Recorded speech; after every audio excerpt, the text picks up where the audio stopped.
Hello, everyone, and welcome to episode 11 of Ladies and Gentledice. Say hello, ladies and others. Hello. Hey.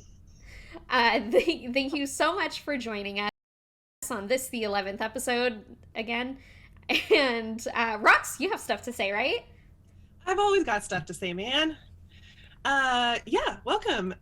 We put out new episodes of our lovely show here every other Sunday at 4 p.m. Pacific time on Twitch. We stream those. And then the next morning, on Monday mornings, we put them up on YouTube. So you can catch up with all of our stuff on YouTube. All the previous 10 episodes are up there for your enjoyment. And we also rerun our episodes on Wednesdays at 7 p.m. Pacific time. Come join us on social media. We are on Twitter at Gentledice. We are on Instagram at Ladies and Gentledice. And we have a Discord, which you should totally come join. It is at linkter.ee/Ladies and Gentledice. You can find all of our links there, including the Discord link. So come on down and shitpost with us. Thank you so much, Rox. And once again, welcome. Let's get started.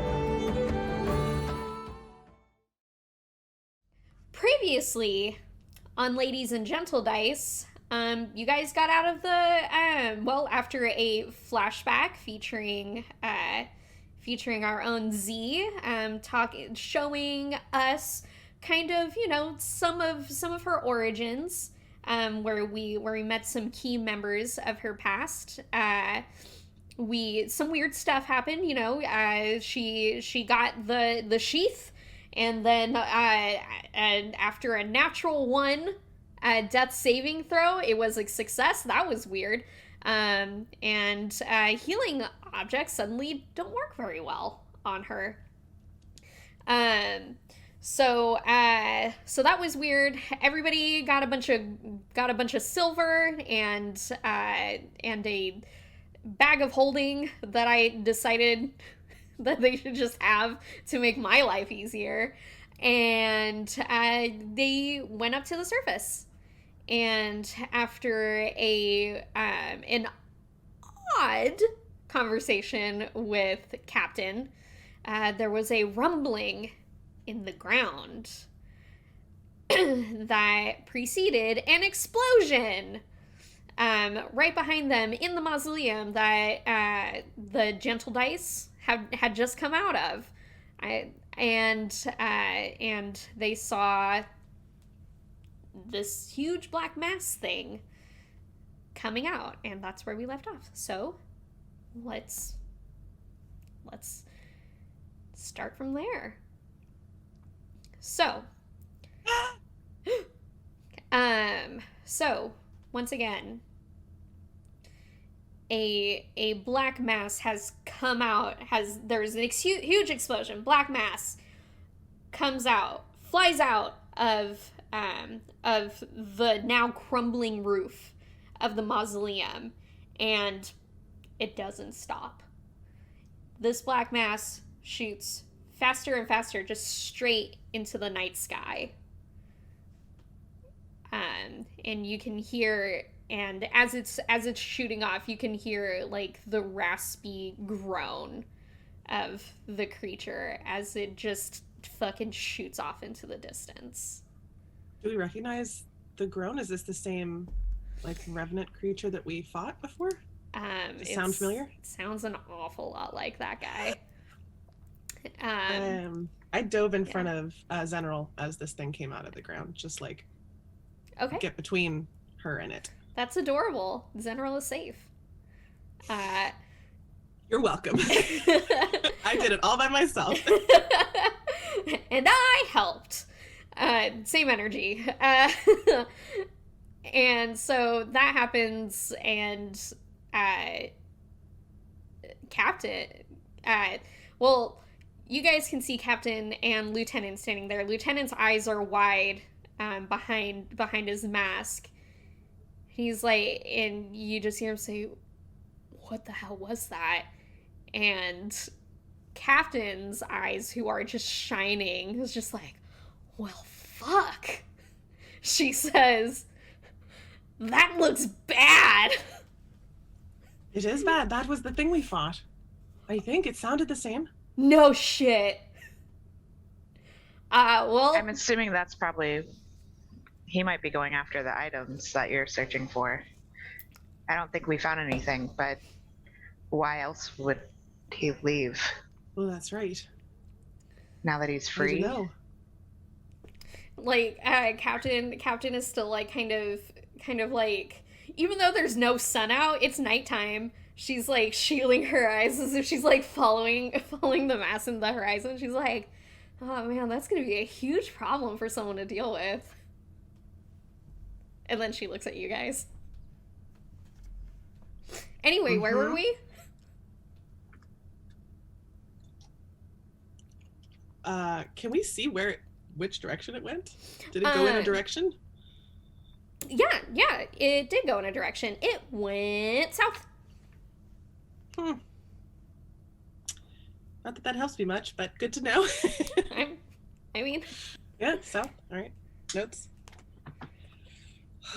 and at that point, Lieutenant's like, "Was that Azar Cow?" And Captain shrugs. Probably. We just established that he was probably a revenant, right? Yeah? Most likely. Yeah, I believe that was your Azar Cow individual. Fuck, she says. And Lieutenant's like,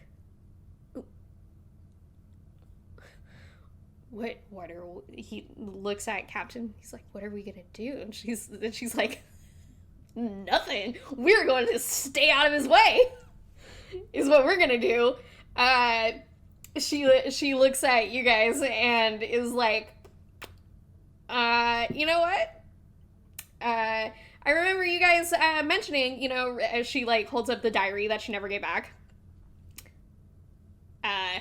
Yeah, he has a lot of really, really strong feelings towards followers of Atha, so we're just gonna bye." And I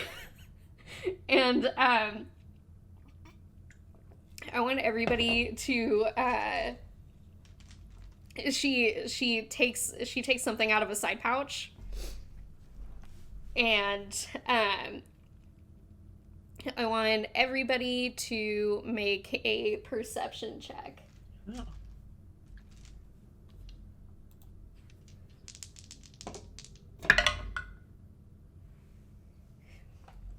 Eight. 8.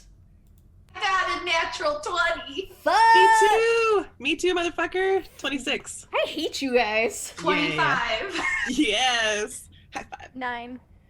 Okay, so our 2 natural 20s, you guys see it, the other 2 don't, but what happens is, you can see it very briefly, a small, like, ball-like object, in Captain's hands right before she smashes it on the ground, and immediately there is smoke everywhere.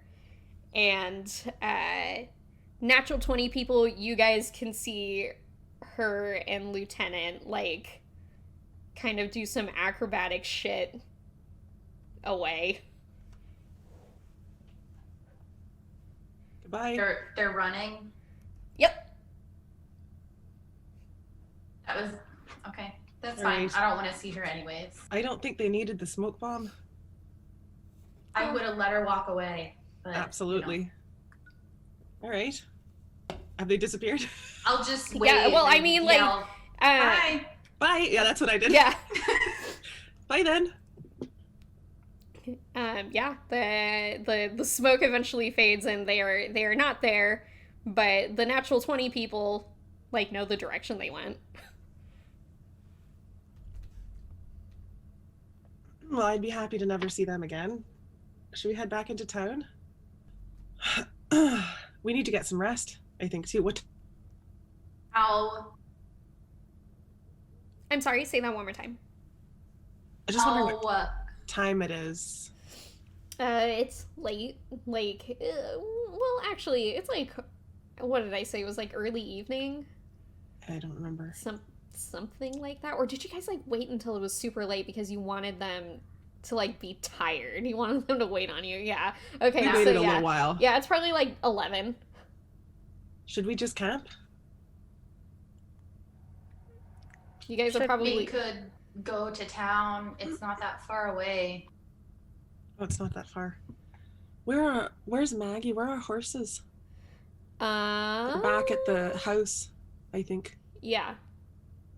So maybe tomorrow we can go get them. And what's his name? Run off. Blue? No. With the Mark? It's clapping time. Oh. Mark? No, George. Matthew. I'm just naming names. You're like, Marcus? Thank you, teams. Marcus. George. Jason? Was his name Jason? That's his brother. Yeah. Okay, so you all right, we can start heading towards Rowan. Okay, so you guys head back toward Rowan, and when you get there, like the town hasn't changed much. You guys have only been gone for maybe like a day, but what you can tell off in the distance is that the fire has died down like a lot.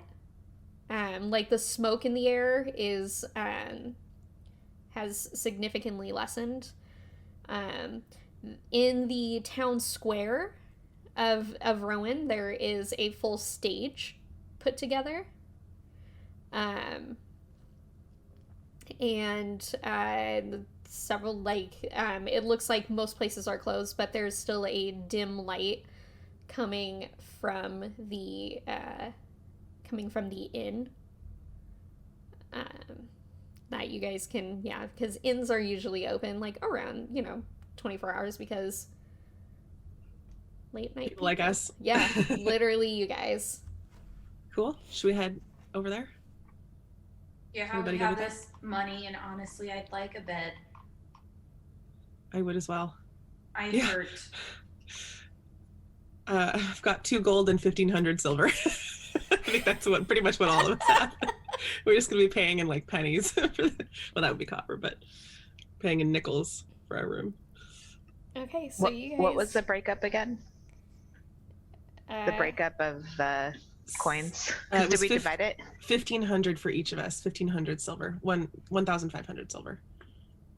Which I think equates out to. It's 150 gold. Yeah, something like that. Yeah, it's tens. It's by tens. Okay. But just for flavor, I'm gonna say that I just have a shit ton of silver because I think that's gonna be funny. Maybe it won't be. I think it'll be. Okay, so you guys enter the inn, and it's a cozy little place. Like the floor and the supports are all made by these dark colored woods. I don't know my wood. But it looks very nice and homey, and in the or at the like kind of bar area of the tavern area of this inn is a human man kind of cleaning off the counter, and he looks up and he's like, "Oh, late night visitors. Are you guys coming from the fire, or?" You could say that. Yes. He gives rough you out there. He gives you a look. None of you have any soot on you. Are you wizards? Well, we've been traveling for much of the day, so we left the fire behind us a ways. But we should be dirty though. We've been crawling around. And I actually think we wouldn't be. Yeah, you guys we wouldn't are, be like singed though. We'd be like you guys I'm also dusty weak as to shit. dusty as fuck. Yeah, no, yeah, you that's guys. true. Actually, we probably look. No, you guys look Would we awful. smell really bad too? Yeah, no, he's like Probably the whole deal. Yeah, you guys look and smell like shit, but you don't look and smell like fire shit. And so he's just like, Do you have rooms available for the night? yes, Or maybe a hot meal and yes, a bath. I do. Actually, and he a meal plus a room is the package is a gold. And that'll silver get it you. is. He like, do you guys all like, or how many rooms are you guys going to get, or are you going to each pay 10 silver? 2. Keithan, do you want to share? That's fine. Either way. Is it 1 beds or 2 beds? There's one that has 1 bed and one that has 2 bed. The rest of because of the Twilight players, I'm a little low on rooms at the moment. So you guys would be taking up my last 2. I think as long as Z gets a bed. Yeah, I'm I can fine sleep sleeping on the floor. Likewise. I can sleep on the floor. You guys can have the bed, so it's fine. Right. I mean, it's not necessary. I just said it would be nice. I don't have to. No, have a bed. you're getting you're a bed. getting a You get bed. Don't be silly. Yeah. 2 rooms, please. Yes, that's perfect. Okay, and I you will guys pay for ours. you guys each hand him like 10 silver, and he counts them out, and he's like, "Are you dancers?" Sure. Yes, I am. Yes. That was a I joke. do a tired little shimmy. Yeah. He's like, that was a joke, but thank you. And puts them away. Can we? I want to tell a fun side story, actually. Mm-hmm. Like a real life side story that Oh. you could clip and put like off Okay. here. When I was like 16, 17, I was a carny. I actually worked at our local fair all summer. And the booth that I worked at, he ended up paying us in ones because that's pretty much like the amount of money that we got. And I went to Spencer's, hashtag not sponsored. I went to Spencer's to buy something, and the cashier looked at me and straight up asked me if I was a stripper because I paid in all ones. I mean, like, I feel like that's kind of crossing a line, like, professionally, to just be like, so are you a stripper? Yeah. Like, at least this guy had the common decency to ask you if you were dancers. Dancers. No, straight up was like, are you a stripper? And I was like, excuse me? Where do you come off on the right to even ask that? And no, I'm like 17. You were like a minor too, right? Yeah, you guys are clearly adults. Yeah. Let me just preface this. Everyone here is clearly an adult. It was just a fun side story. I thought it was kind of funny. No, that person sucks. The person I made, the innkeeper that I made, doesn't suck. Okay? That person sucks. So no one say anything. My person's great. His name is fuck. His name is fuck. No. His name is Markward Homan. Thank you very much to Lethal Alefwine from our Discord for giving me this great just fucking list of names. I get to bust out whatever I want. What's the name? Of the person that gave us the name, or the name of the man? The name of the innkeeper. Markward Homan. It's like Squidward, except Markward. Or Edward. Edward is the regular name. What's the name of the inn? The inn's, you don't know because the sign is broken. There wasn't it just said inn. His last name is Homan. Maybe it's the Homan. Oh, fuck! You're welcome. I came up with that by myself, you guys. Yep. No, I'm gonna say, it just said in, and it looks like there were, like, nails sticking out of it, so it looks like the sign is being repaired. Mm. So, are you prepared? I've got an excuse for everything, y'all. Sir, do you happen to have, like, a bath or something? Right. I don't have, like, running water. We're kind of a small place, but I do, we do have tubs, and I could definitely boil you guys some water. I mean, if there's a well, like, we can get it ourselves. It would just be nice to get some of this. Yeah. I'll get you guys tubs, and he'll call out for another name. He'll call out another name. Oh, I can create water. Oh shit. But can you heat I it can create up? 10 gallons of water. Hold on, please hold. No. I assume it's gonna be cold. Nope, I can't heat It it could up. be room temperature. I could create lukewarm water, probably. I can also create rain. We could just stand outside and I could rain on all of us. Who brought the soap? Ma'am, that's a great idea, but also I don't think, Sorry. I feel like you guys look really tired, so let me just get some tubs and water. That's perfect. Thank you so much. Yeah, And unless you have like a bathhouse in this town. I don't remember if I saw one. we do Hot have a bathhouse, but it's also almost midnight, so they are closed. Well, I guess that's reasonable. But they do, if you guys if you guys want to do like a quick rinse, you can do that, and the bathhouse opens up again at 9 in the morning I tomorrow. wouldn't say no to a second go around on the baths.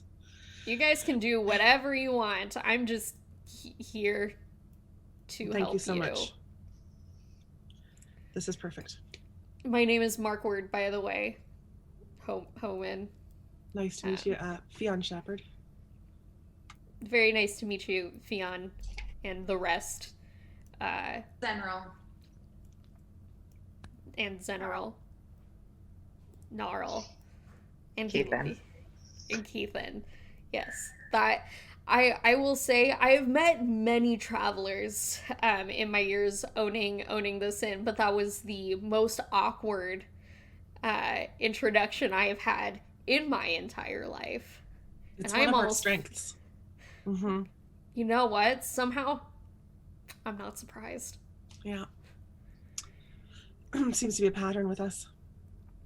Anyway, I will be back with tubs and water. Goodbye. And also food. Wait. Someone's getting you food also. Is your booze available too?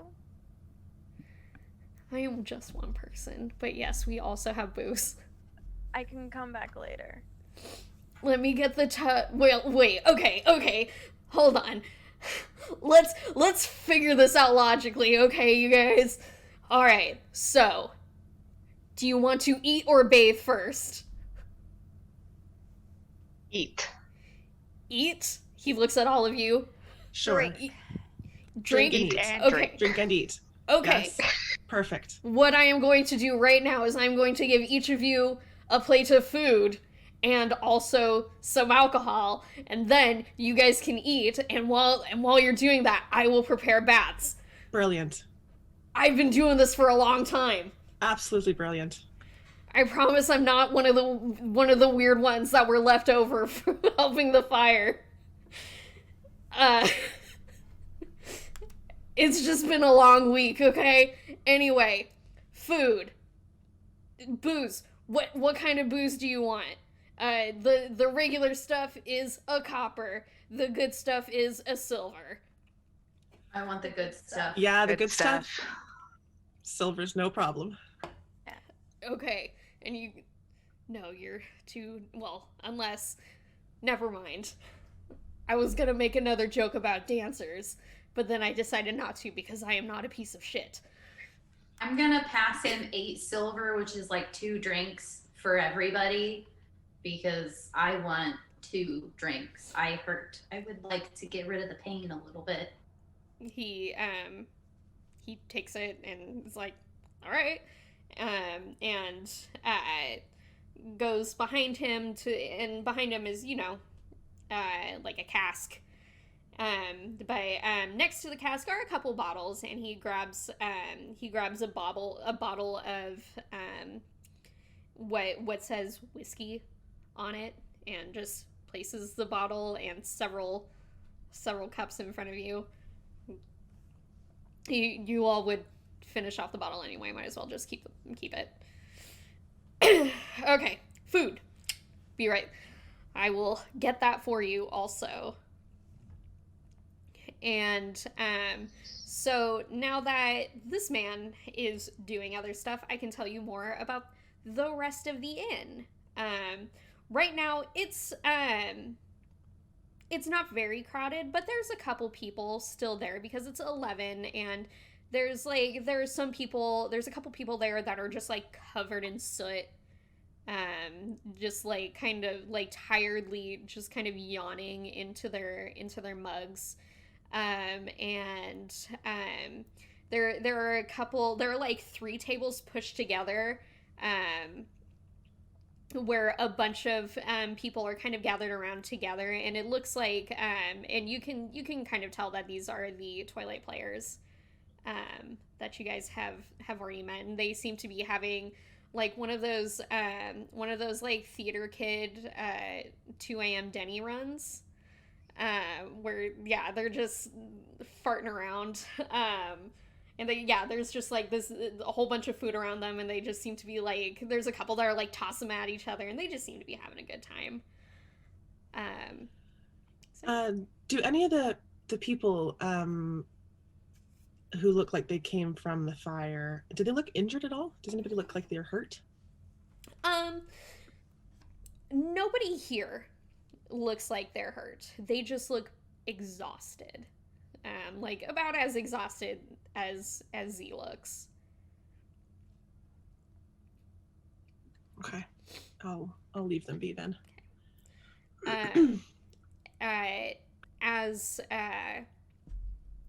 As you guys are kind of looking around, there one of the people from the Twilight players, someone that looks like a tiefling, actually like sees you guys and is like, hey, and like kind of like is like, hey, come over. I'll go. Yeah. What do they look like besides tiefling? What are they wearing? This particular tiefling, they have blue skin, and their dark hair is kind of cropped short. This person in particular seems to be wearing like all black, so you can probably tell they might not be one of the performers per se, more like one of the stage people. One of the tech people, I guess. Would it be tech if they use magic? One of the magic-y people. Oh, that's a good point. I said stagehand. Oh, you that would be the people, classic. You still need people to set up the stage and stuff like that. That would be the classic term. Yeah, let's go with that. You're right. It wouldn't be techies. Yep. So yeah, she's not, though she's got horns and is a tiefling, she doesn't look very ostentatious. But there are other people there that do look more ostentatious. And as you guys approach, like there's like an elf that like lifts his mug. He's like, hey, you didn't have lunch with us, but you're gonna have dinner with us? You're gonna do the... We all remember you because you guys are a really weird looking group. That's I will grab our whiskey bottle and I will go over there. They're friendly enough. I'm really annoyed with Captain, so I'll just go over there and look at everybody else and go, come on. Yeah, What else are we doing? I'm in. We need a friendly face after the captain situation. Yeah. And you guys approach, and like immediately, like a couple of people are like, "Wow, it's real good to see you." Sorry about that. We're gonna get that fixed up right after we eat. Yeah, it's Any cool, of you man. have prestidigitation? I don't. I could just rain on us. And then a gnome, like, is like, "Oh my god, you guys, we're a fucking group of wizards." And then, like, a bunch of people are like, right. And there, and so, like, a gnome will, is like, "Okay, so I can only, like, prestidigitate myself, so it's, like, permanently gone, but I can at least make you guys bearable for the next couple of hours." That would be greatly appreciated. So appreciated. Yeah, so it takes a couple of minutes and the smell dies down. So now you guys smell like normal people, and everybody, you know, you guys are welcome to the table. And one of the wizards is like, "So were you helping with the fire? Or that doesn't smell like fire smell, we'll say." We've just been traveling. We came from there. How do you... The other guys around here, they aren't... they're really tired and stressed out, so we've been trying to, like, not bother them, but how is it out there? The fire? Yeah. Like... It's not great, but I do believe it's dying down. It was quite widespread, though. I'm sort of speaking gently, like, I know Gnarl is sensitive about it. I'm just drinking my drink. Kind of a somber silence falls, like, across the crowd. I know there have been some people out there fighting it, so I think they've made progress. Yeah, we're so it, as far as we know, it died down, or at least from what we can tell, it's died down a lot. So normally we charge for tickets for our show, but we were thinking, you know, after everybody you know, trying to fight the fire and stuff, we were gonna do a free show for them to kind of, like, unwind tomorrow night. That's so kind. That's such a nice idea. Good. Yeah, we're, you know, it's the least we can do. A lot of us, we are wizards, but not a lot of us know how to do anything useful outside of showbiz. So it's been, well, saying it's been difficult for us is stupid, but, you know, I feel bad that I haven't been able to help. But at the very least, we can help people chill out after a hard day's work. At the very least. Is there anywhere in town? Has anyone injured come in? Is there anywhere in town that people are being helped if they've been burned or injured? They're in town, no, but I think there's got to be, like, a medic's tent nearer to where the place is. You might have better. He, like, gestures towards the couple of people that are sooty. Right. They might be more. They might have better answers for you. Right. All right, I'll do that. I've got some healing abilities, so I want to see if I can help out. Yeah. But you should probably, yes, do that. But first, eat and drink. You guys look like you have had a shit day. And around that point, Markward returns with several with several plates, and he places them all in front of you. And as he's doing it, like all these Twilight players are like, "Hey, Markward!" And he's like, "Oh my god!" And yeah, they seem like a jolly group, or at least the tension seems to be kind of lessened for the moment. And so yeah, the food is set in front of you. It's a hearty meal of stew and bread, and there's a little side of cheese if you want some cheese with that bread. Everybody always wants cheese and bread. And yeah, you guys are free to eat.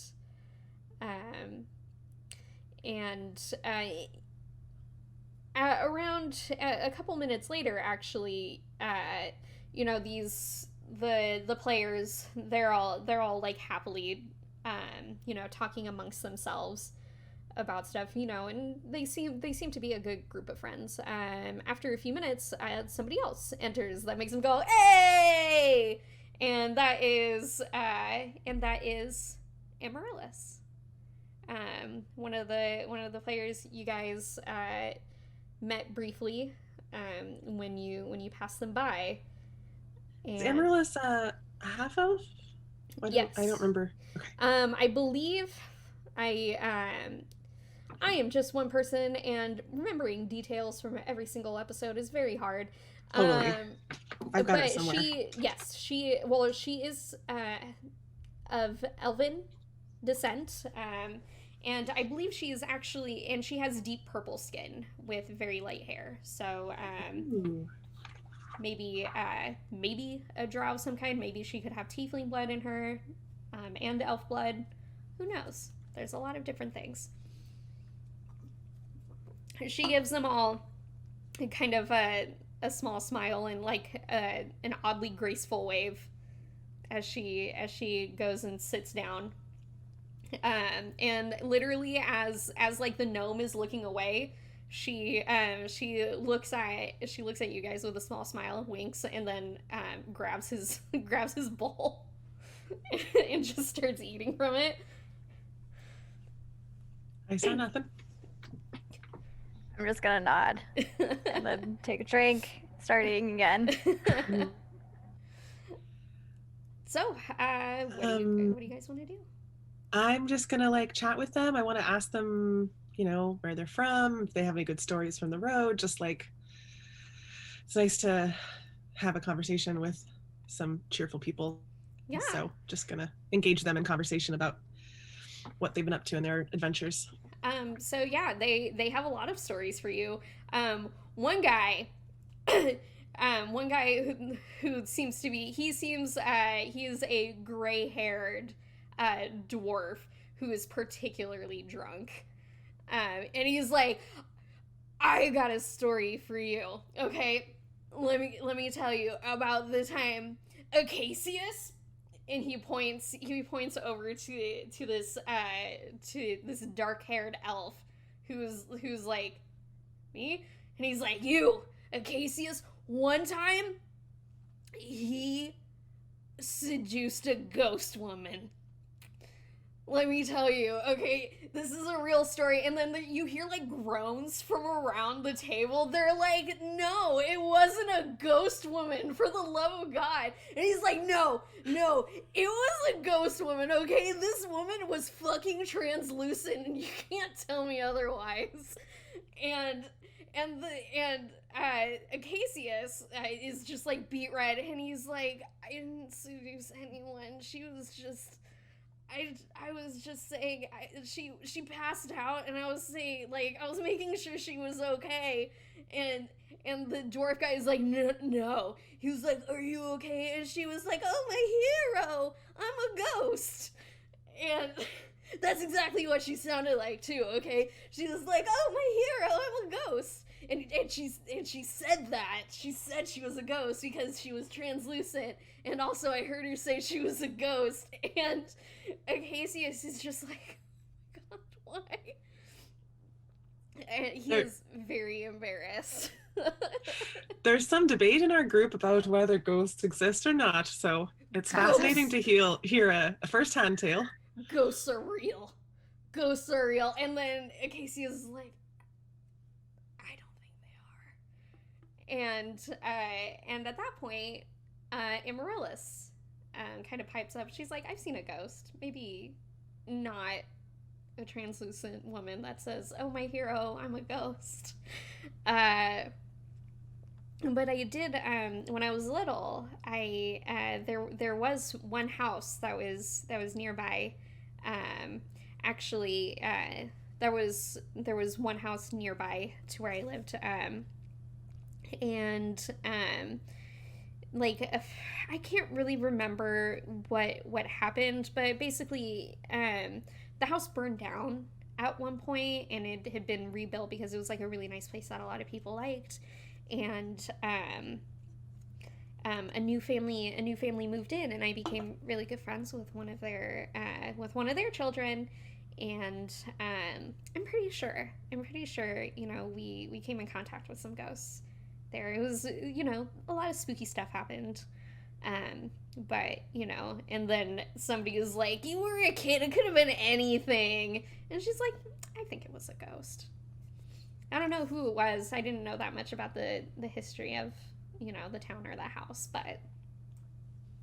There is lore that says that ghosts are more likely to be seen by children, or children have an easier time seeing them. Something about being closer to the other side, age-wise. I don't know. That would certainly make sense. So you guys we didn't get a chance to talk to you guys. Are you guys travelers? Do you have any cool stories from on the road? She kind of clears her throat and pulls out like a small notebook. I'm the songwriter or the bard, maybe, I don't know. There's a lot of different names, but I do writing for our shows. And, I'm always looking for cool stories to make songs and stuff out of. Do you want to hear about the time we murdered a tiger and it turned out to be a tavern owner's daughter? I was going to suggest that one. No, I think the best story was when all of us were sitting at the table eating our food and then it got blown up. Oh, that's right. Yeah, we did get blown up. That was a good slice of peach pie. I was sorry to miss it. The curry. I know. Amaryllis, like she has opened her notebook and a quill from seemingly nowhere appears in her hand, and she's like, you can pick whichever one you'd like.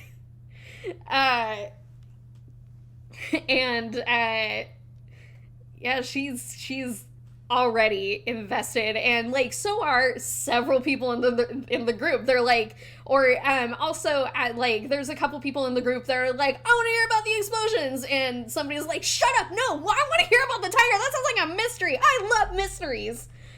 And there seems to be a lot of debate amongst the group about which story they want you guys to tell.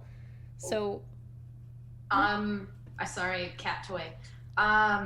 Does Amaryllis seem like grossed out or like put back by the stories we instantly threw out? So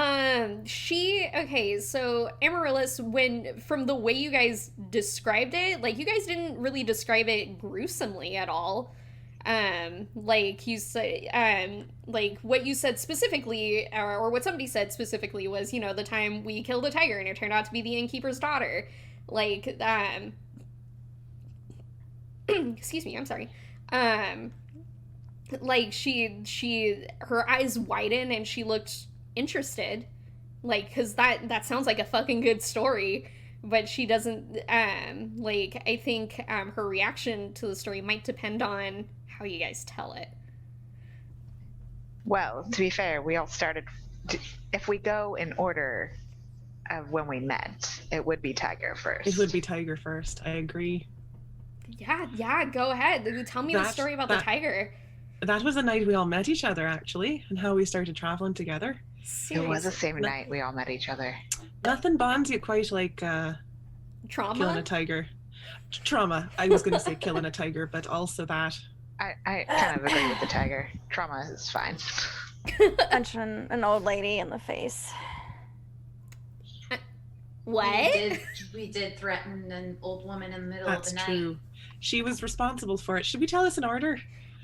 I mean, I don't take notes in order, so, you know, it's fine. However you guys think would be the best way to tell it.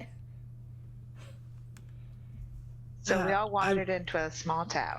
Great. Go, start. Excellent. I'm Feel drinking. free to pick up wherever, Leon. Oh, sure. Well, there was I think we had all found or seen posters up, perhaps, looking for people to handle a situation in town, and we were passing through, and we were all pretty capable in our own ways. So we RSVP'd to help out this town with their beast problem. I don't know. They had attacks happen in the middle of the night, and people being dragged off. And of course, we wanted to help out with that. So we wandered around town and tried to get clues and interview people and sort of do our due diligence detective work. She but she kind of holds up her hand. I'm sorry to interrupt you. Are you guys talking about the flyers around for Cardin? I remember seeing flyers around. That was the name of it the was town. Cardin. That's what it was. Yeah, so this is what happened. Was that the monster? Was the monster the innkeeper's daughter? I don't think she was the real monster. No, she wasn't. Nah. I mean, she was a victim, as it turned out. A tool. Unfortunately, we found that out after we had killed her. You hear one of the players in the background go like, "Oh wow, nuance and storytelling. I love it. It's such a good story." It was actually quite heartbreaking, but quite exciting. Sounds like a very well put together and emotional journey for you guys. That that happened. I'd say that's true. It was the middle of the night. We woke up in the middle of the night. I think, hearing screams outside. We hadn't found enough information that day to really get anywhere, but ran outside of the inn and the tiger was in the street attacking someone. Wow, there's so much. So that was our suspense. answer. It's almost like a well-written mystery. Yeah, we followed the claw marks and the tufts of hair. Right. Right.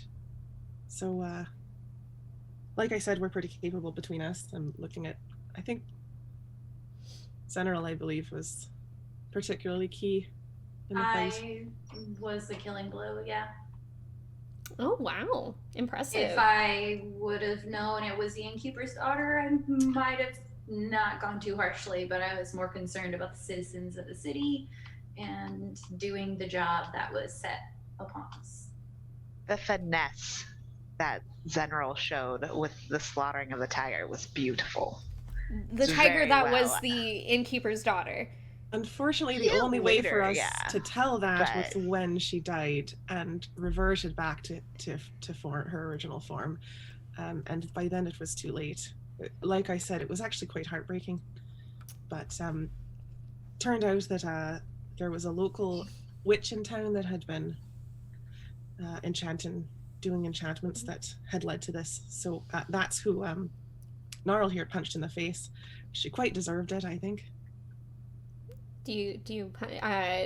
Amaryllis looks over at Gnarl and she's like, "Do you punch a lot of old women in the face?" But she doesn't act it like, she doesn't say like in an accusing voice. She's like, it's just kind of like a, is that a thing you guys do a lot? Only when they deserve it. Fair enough. Well, she closes her book. That's wow, a really cool story. Thank you for sharing it with me. Maybe I can put something together. in a song. That's not even the best story. So all of us went to Gondrin. Okay. She opens it again and gets out her cool. All right, yeah, I am always there for more stories. Yeah, sure. So we're all in Gondrin searching for mysterious individuals. Uh-huh. And in our questionnaire, I guess we should have been a little bit more like quiet about some of it, and like Keithan's like starting to get like a little rosy in the face, like just a little bit from like just the drinking. Nice warm belly. So we had been traveling, asking questions, met some really annoying, snotty people. This town is really stupid. I don't recommend it, but yeah, it smells amazing. Yes, they do have some really, really good food.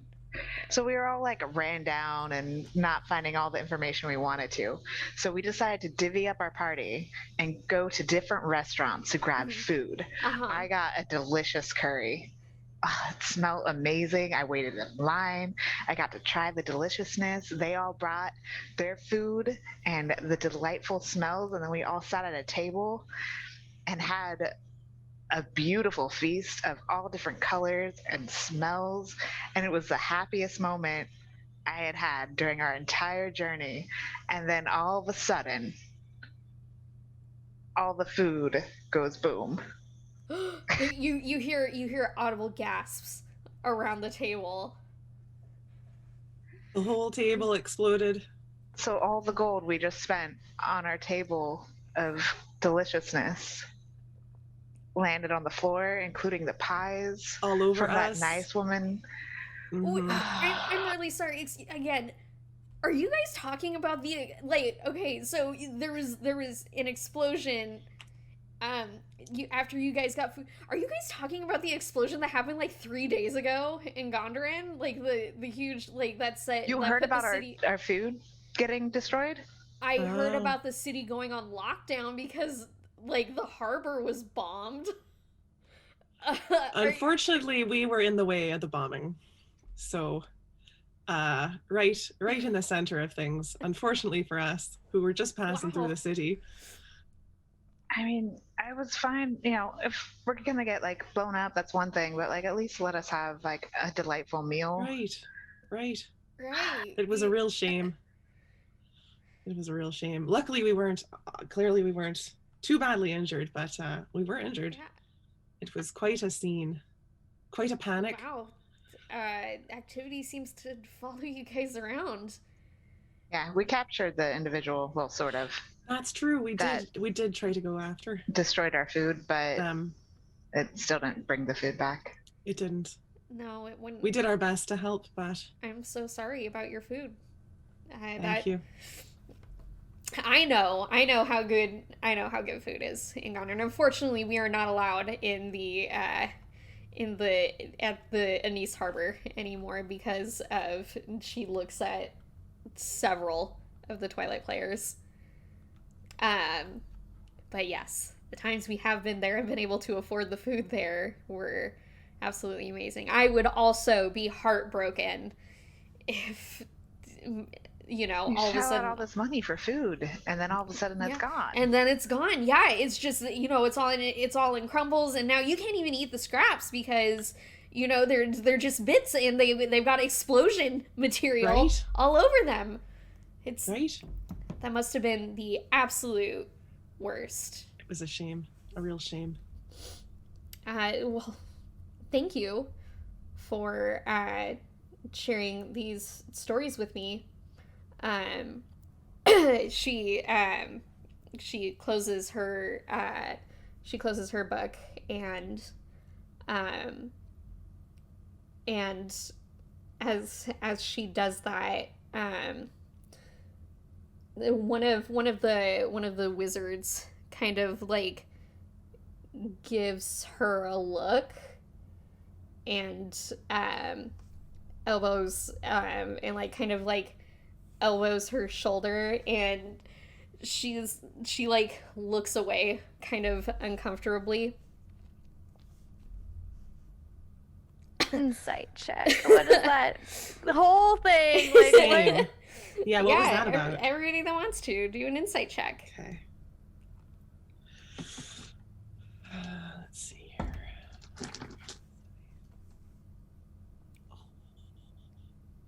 22. 6. 23. 23. 18. Yes. And Rox, what did you get? 22. 22. Fuck.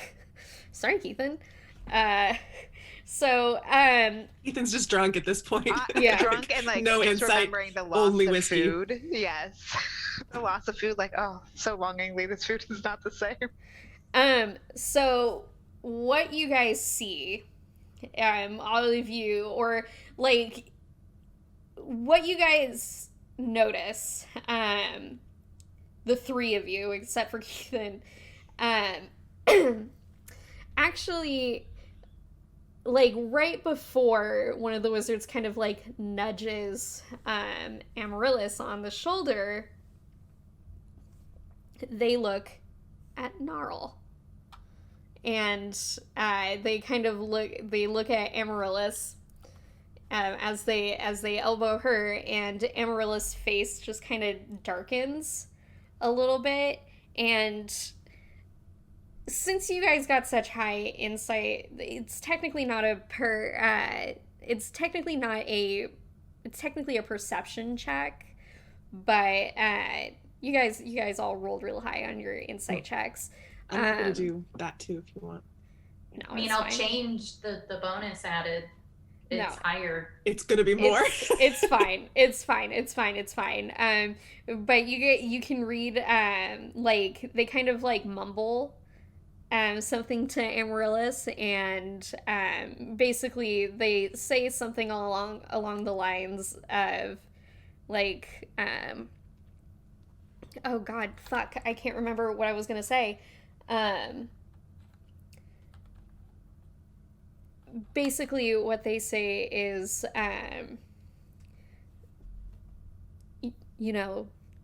people with scars tend to have a lot of stories behind those, and something to that effect. And she's like, and Amaryllis will like look away and just kind of blush, and that's what happens there.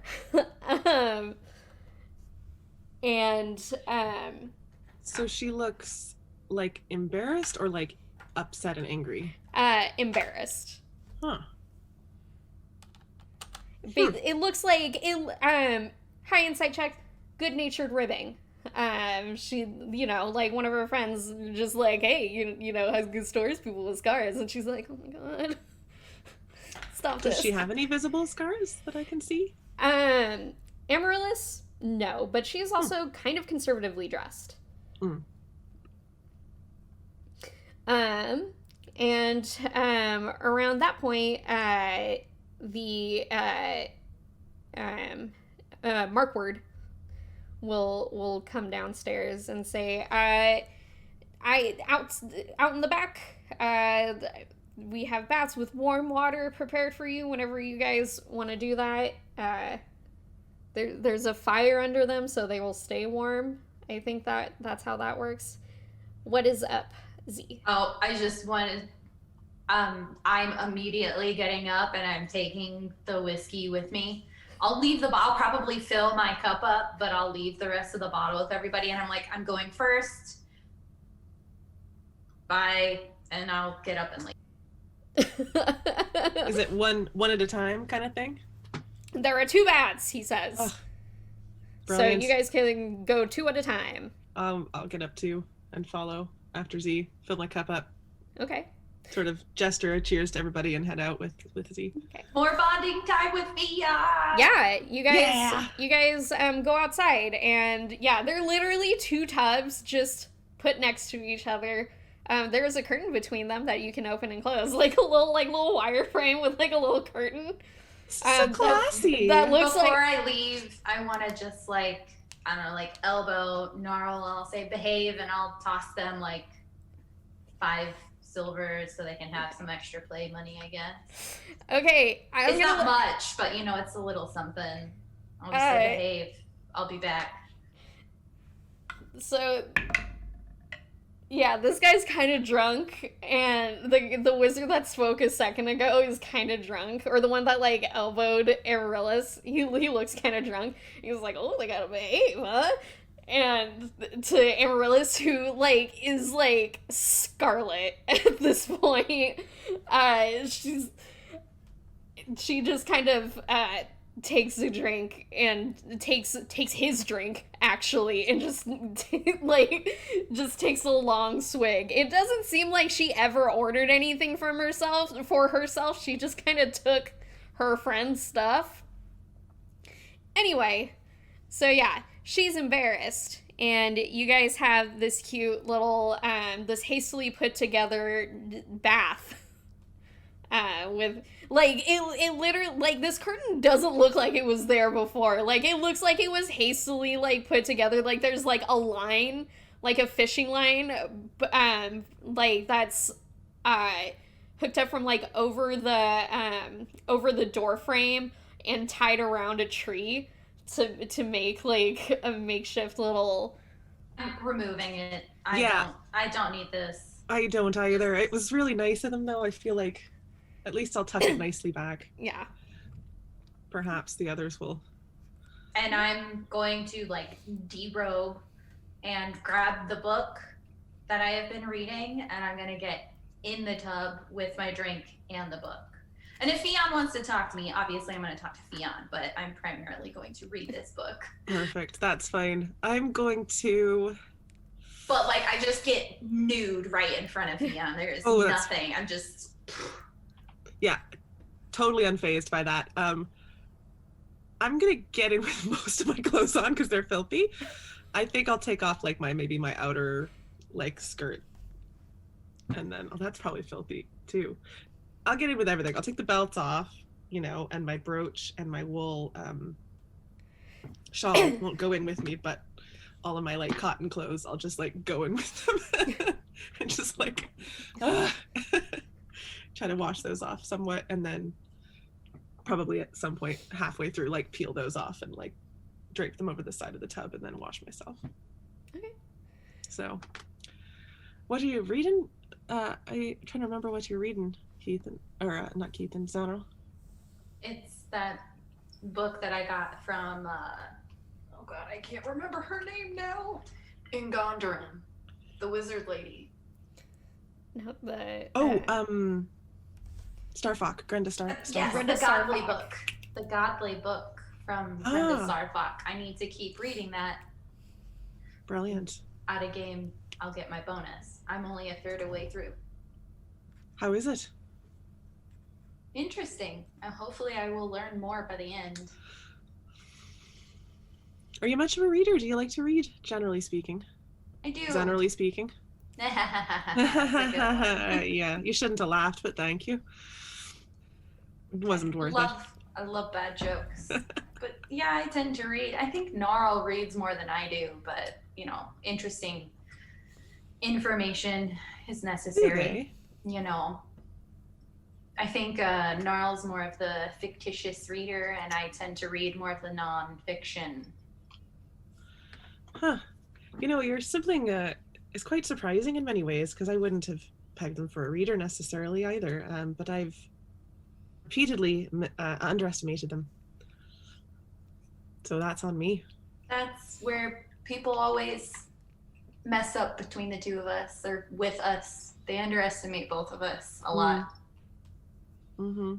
It's the reason, probably one of the reasons we've survived so long by ourselves. Well, having each other is quite helpful for that. It's hard traveling alone. Yeah, and it's good. Good to have I do what I can to keep them around. I don't protect Gnarl. Gnarl gets himself into trouble sometimes.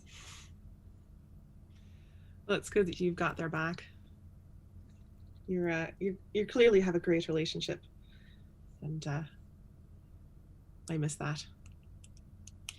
Well, you've got us for the time being. I do, and we seem to be getting along. It's quite impressive. I wasn't sure it was going to happen. It's like all of our gnarly edges kind of fit together just right, like an ugly jigsaw puzzle. They may do. They may do. Indeed. I wasn't sure. It seemed touch and go there for a little while, but... Normal is a good person. You really should talk to them more often. I'd like that. They can be rough, but they are a good being. I like that. I should know better than to judge somebody for their roughness. I grew up in a fishing town, so lots of sort of rough-looking folk that had hearts of gold, so that was on me for sure. I just haven't met that many people. Fishing and farming and ranching outside of town, but a coastal town. That's nice. Seeing the ocean wasn't anything for you then? Not so much. I've seen large bodies of water before, but I mean, it's always beautiful. It never gets old, really. Yeah. We kind of grew up in the mountains, so, rough, mountainy people. Is your family still back there? No, just Gnarl and I. That's good. Again, I'm glad you have each other, so. Yeah, kind of gotta keep each other. Yeah. Meanwhile, in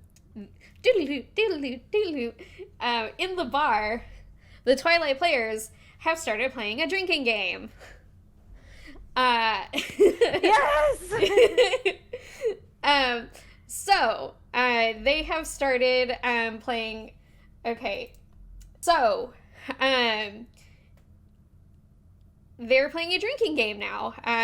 So several of the players have started drumming their hands on. Oh fuck! Hold on.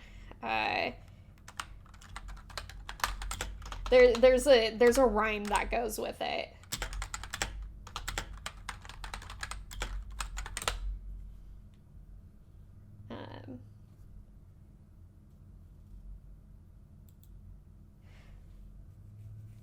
Okay.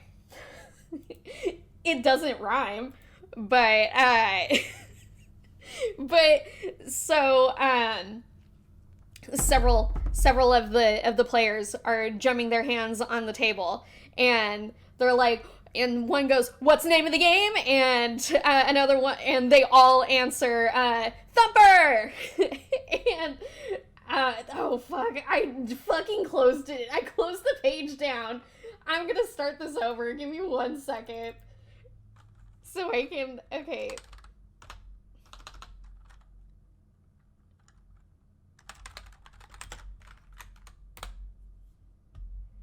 Okay.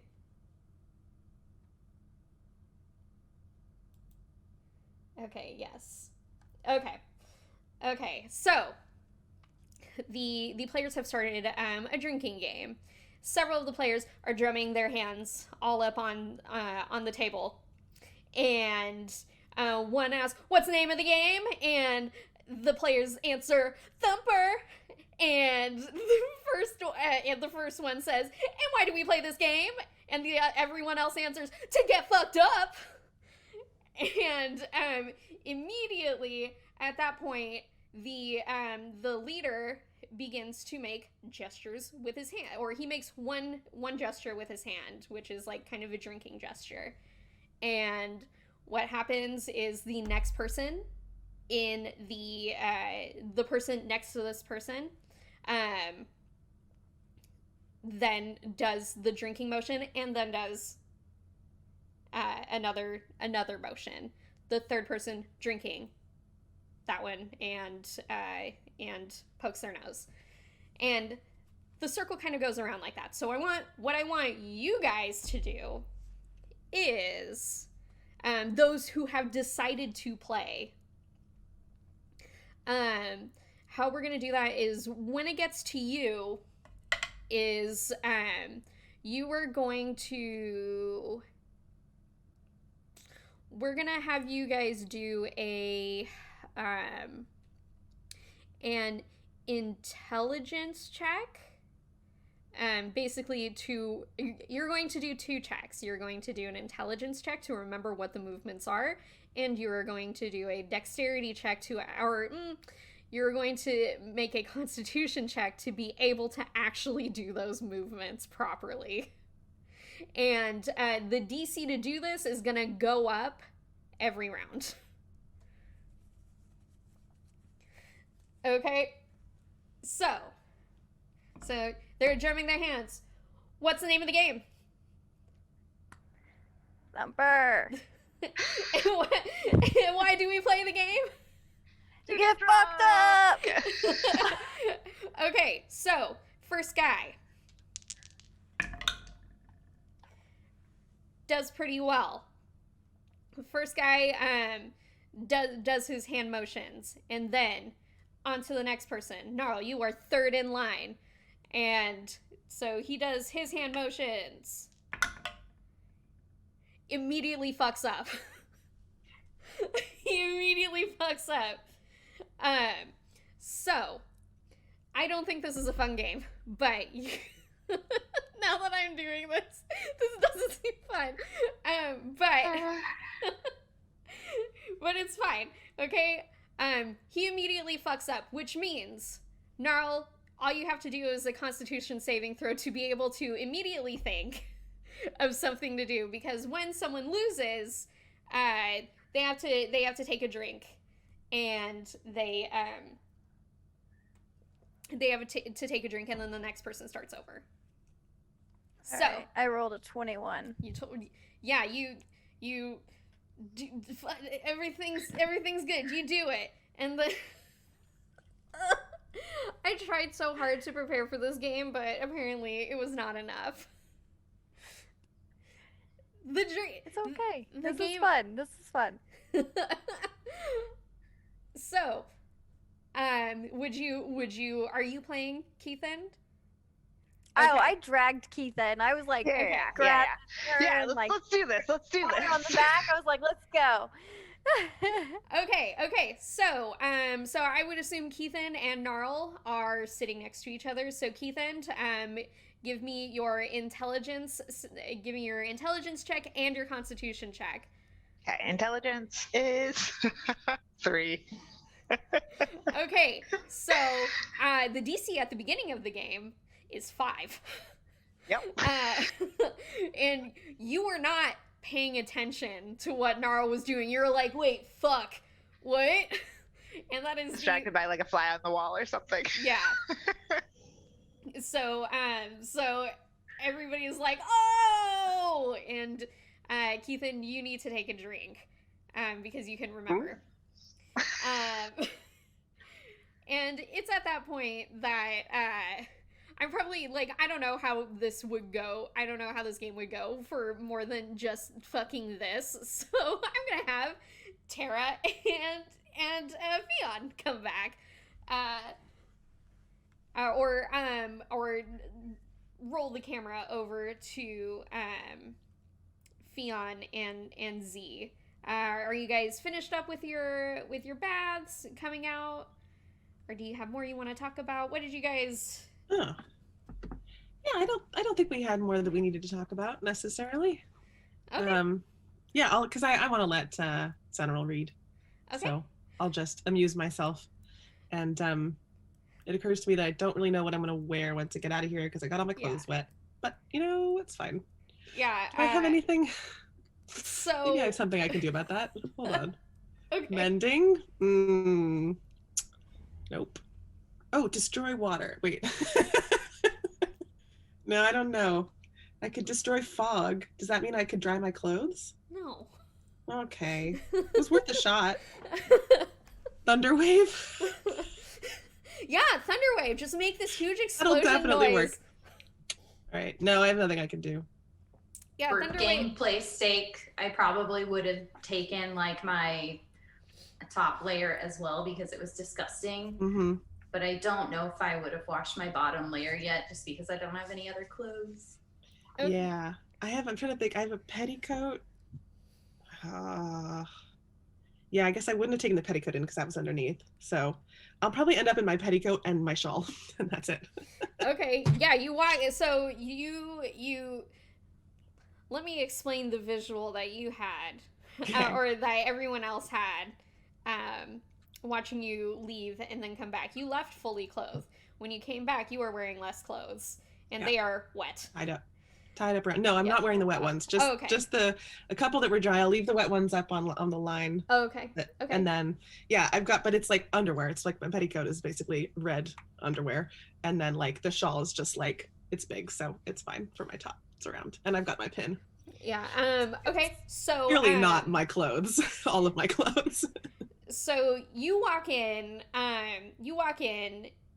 While people are laughing at Keithan for immediately failing, but the person that was before Gnarl isn't making as much fun of you because he actually what happens is he's also laughing at Keithan, but someone is like, you did literally the same thing, you dumbass, and he's like, no, that was different. And as Fionn walks in her tight shawl and petticoat, there is definitely a couple rowdy drunk theater kids just going ooh as she walks in. A couple of wolf whistles as well. I resist the temptation to turn into a wolf. Eat their faces, Fionn. What else would you guys like to do? So now that they're back, would Gnarl and Keithan like to continue playing, or would you guys like to take your baths? I want to keep playing, but noticing Fion's like wearing less, I'll give her my jacket that has like the sleeve torn off. Thank you. Do you want this? Sure. Might as well. Thanks. It might be a little big on you. That's right. I'll drape it over me. The Twilight players are basically a live studio audience.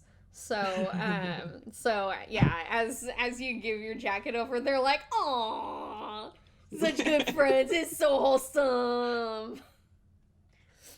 I do a little show off. Yeah, no, as Gnarl goes, "More beer," they're like, "More beer!" What are y'all doing?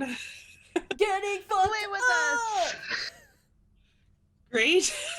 We're playing this game. Sure. It's like a memory thing. You want to play? Sure, I'm in. Feel a little buzz from the whiskey in the bath. Yeah, thing. I would probably play another round and then go take my bath. Fuck yeah, fuck yeah, fuck yeah. You hear as a suddenly very tired looking Markward comes with like a round of mugs, and he's basically like, fucking bards. They're not bards, but he's like, I hate bard parties. Yeah, I will say in this world, like, bard parties are rare because groups of traveling bards are rare, but they are legendary because they know no restraint. So they start drumming their hands one more time, and the leader says, "What's the name of the game?" You guys gotta say it! I don't know. I don't know. It's fine. It's fine that you don't know. What is wrong with this is that the people that were playing before don't know. Now, what's the name of this fucking game? How drunk are they? That might be why. No, you can't play if you don't know the name of it. Well, actually, yes, you can. Okay, everybody sucks at this game. The leader of this game is looking like they are getting more and more upset. And like one of their friends is like, "Bro, you need to chill." I give him, bring him like give him some of my beer. Here, have some of this. Are you giving him some beer that you took, or are you giving him like a sip of your whiskey that you have? Oh, a sip of my whiskey that I'm drinking. Sorry. Yeah. Okay, so yeah, you give him a sip. You give him like a little sip of your whiskey, and he was like, "Oh fuck! All right, good shit. Good shit." He says, he's like, "Oh, good shit, yeah! And, like, you know, that really intense way that people have. Okay. What is the name of the game? He asks. Thumper! Thumper. And why do we play this game? To get Get fucked up! Good. That's how you play this game. And then when I make a thing, okay? And then the next person, they make a thing, and then they make a new thing, right? And then the next person, they gotta do that thing, and make a new thing. Does that make sense? All right. Okay, I think I get it. Yep. Okay. So, and if you forget or miss a thing or can't do it because you're too fucking drunk, then you have to take a drink, and then the next person gets to start over. Right? Okay. So, they do their thing again. What's the name of the game? Thumper. Why do we play the game? To get fucked up. Fucked up. And so everybody make I'm just gonna have everybody roll an intelligence check and a constitution check at the same time to see as they get to their turn if they win.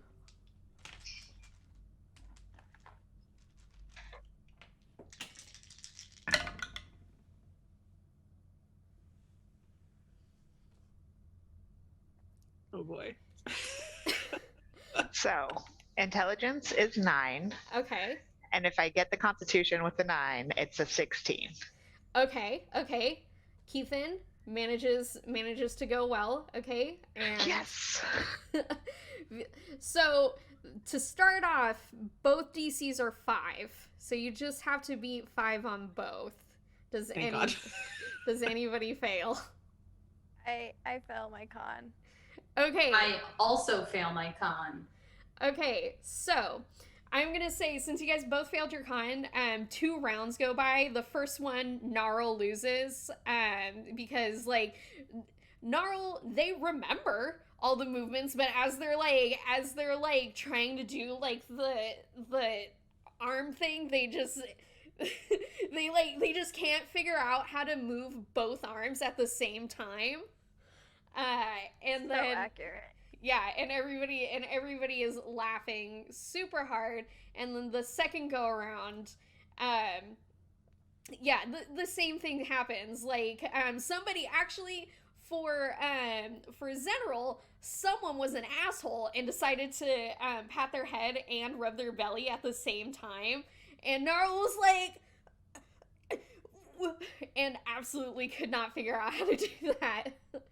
Yes, like the player Terra, Z is not able to do that. And so around that point, everybody is also drinking as they keep going around. And you guys probably play this game for like 2 hours. Amaryllis isn't really Amaryllis is kind of quietly sipping her drink. She does look like she's getting a little bit drunk, but she doesn't seem to be as rowdy as the others. But you guys play drinking games and basically have a good time. I'm gonna, for a couple of these rounds, if I think Gnarl's looking pretty rough, I'll cast guidance on them for the ability check. Everyone is, and I won't try to hide it. Like, I'm sure they're probably everybody's Yeah. fine with that, I think. I think the first time you do it, everyone's like, boo! You can't ask for spiritual guidance in a drinking game? Are you kidding me right now? Watch me. And while somebody else is also like, dude, she's obviously trashed and still doing magic. That's cool as fuck. And then there's everybody goes, hey, yeah, doing magic when you're drunk. That's great. I just want to remind everyone what Fionn is wearing. A Yes. red petticoat, a shawl, and gnarl jacket. One arm. One arm, all the while just like graciously. Everybody thinks it's fucking hilarious. So you guys play a couple of rounds, and so do you, Keithan and Gnarl, do you guys decide to take a bath? I would decide to, like, weird little sideways walking. I would try to grab some more whiskey before I left, and then I would do the same thing, take some whiskey up and bathe. Give me a so you lost your con check. So give me a dexterity saving throw.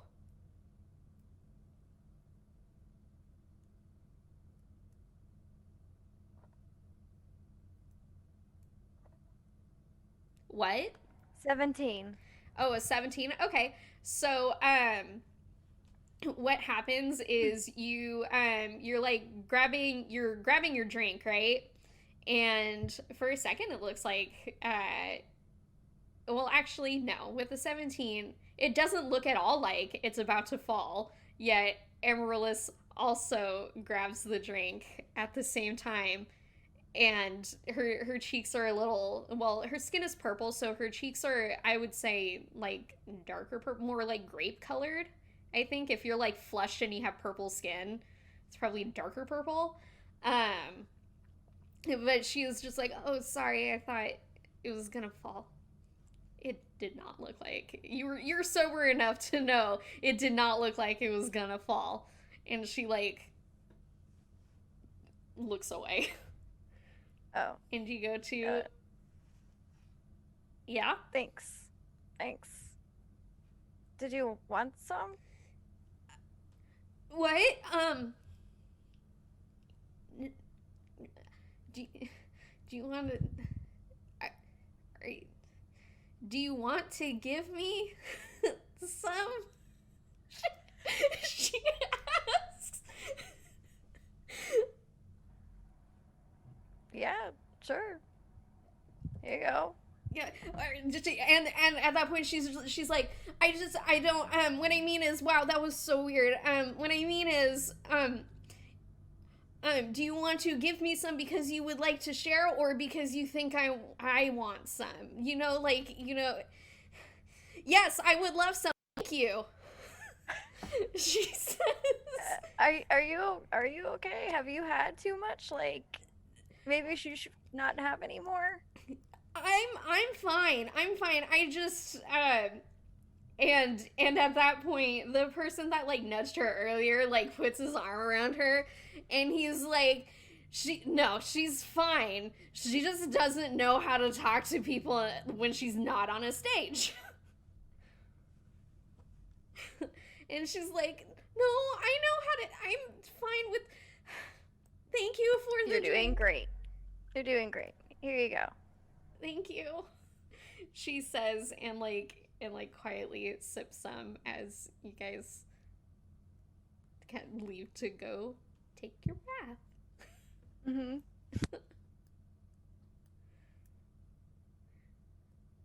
So you guys you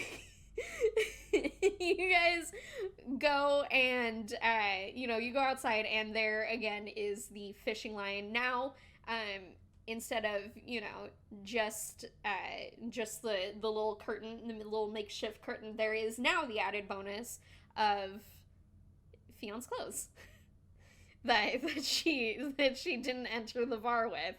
So it's the same same setup, and the water, it looks like the water has been replaced by Markward. Wait. Privacy. We have privacy. What is this? What is this weird? Honestly, I did not expect that, but it's Yeah. movable. Just I'm like sure, back like- and forth. I was like, I imagine since like I wandered off a little bit before, I was probably just like butt ass naked, like already like just stripping down, about to like get into the bathtub. Yeah, I'll strip and get in the bathtub. Oh, Oh, man, it's so warm. I gave that girl my drink. Why'd you do that? I don't know. She looked real nervous. I thought that it could think- help her. I don't know. I think she was trying to flirt with you. Oh, that's cool. She's real sweet. I'm sure. Maybe we'll talk to her more later. I smell like ass though, so.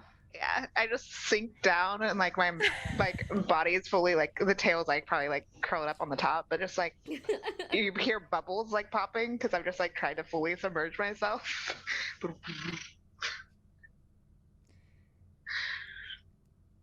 Okay, and while you guys are doing that, the it seems like Markward has since yelled at the group to stop being so loud as they're banging on the fucking tables, and someone like leans over to Gnarl and is like, so you or I mean sorry, to Z. It's fucking, I get you guys mixed up all the goddamn time. One of the players leans over to Z and is like, so you and the other orc are related. It's not racist for me to assume that, right? You guys look similar. Are you guys related? Yeah. Oh, Yeah, we're related. Thank God. Mark, where you owe me 5 copper. Anyway, that's all I wanted to know. Wait, no, that isn't all I wanted to know. I wanted to know what is. You guys didn't look like you were covered in soot and fire. What were you guys doing?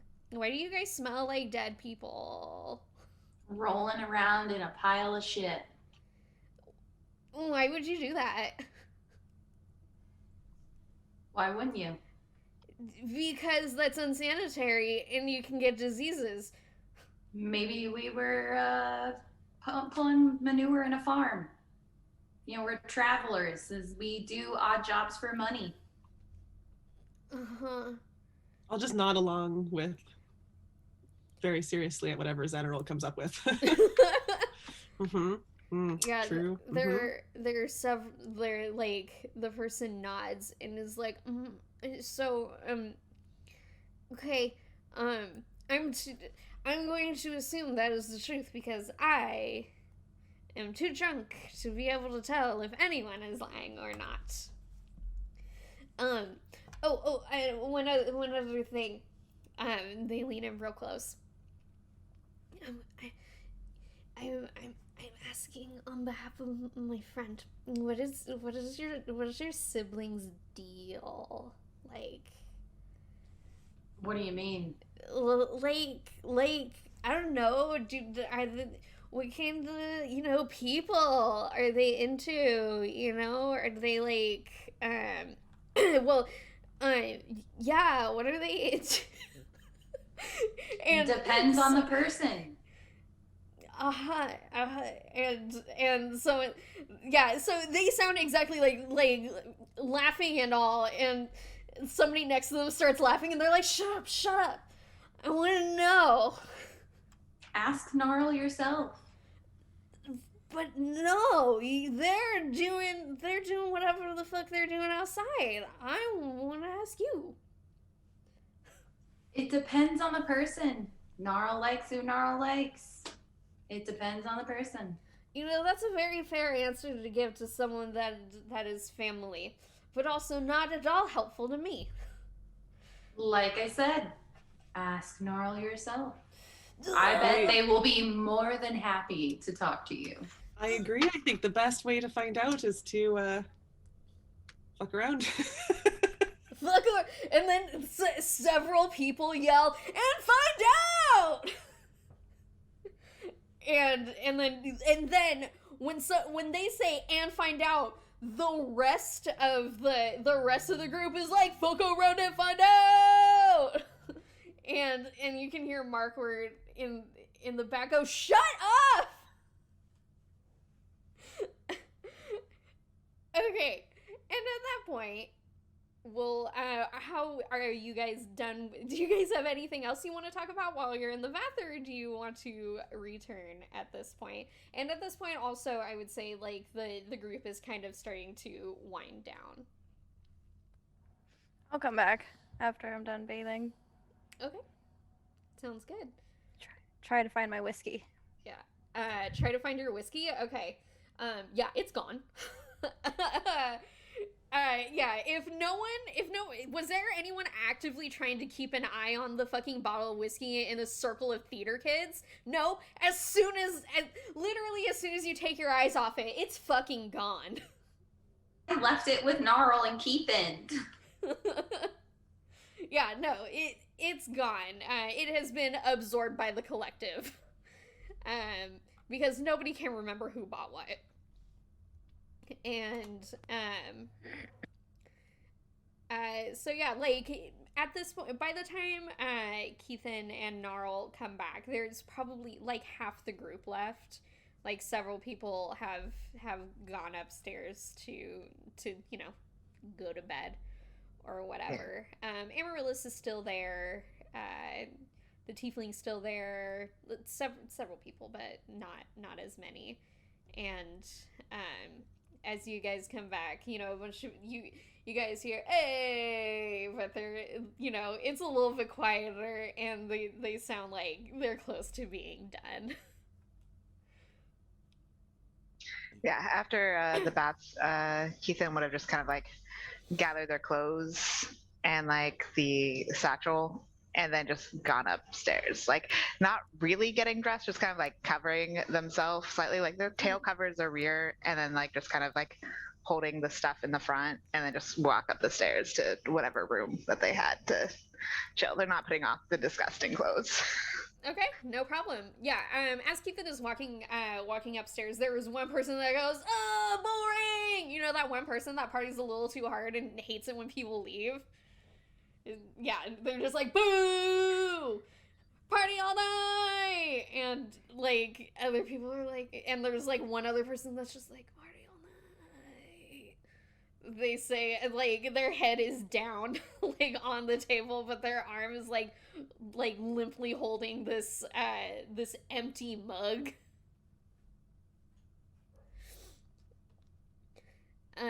And as you come back, Amaryllis, the cup that Gnarl gave to Amaryllis is empty, and she's like, thank you for that. It was very nice of you to give me your drink. I'm very grateful. Oh, did you just down the whole thing? Immediately after you left? No. Yeah.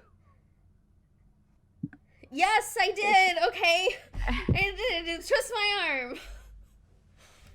I just I'm not good at I'm not good at drinking. And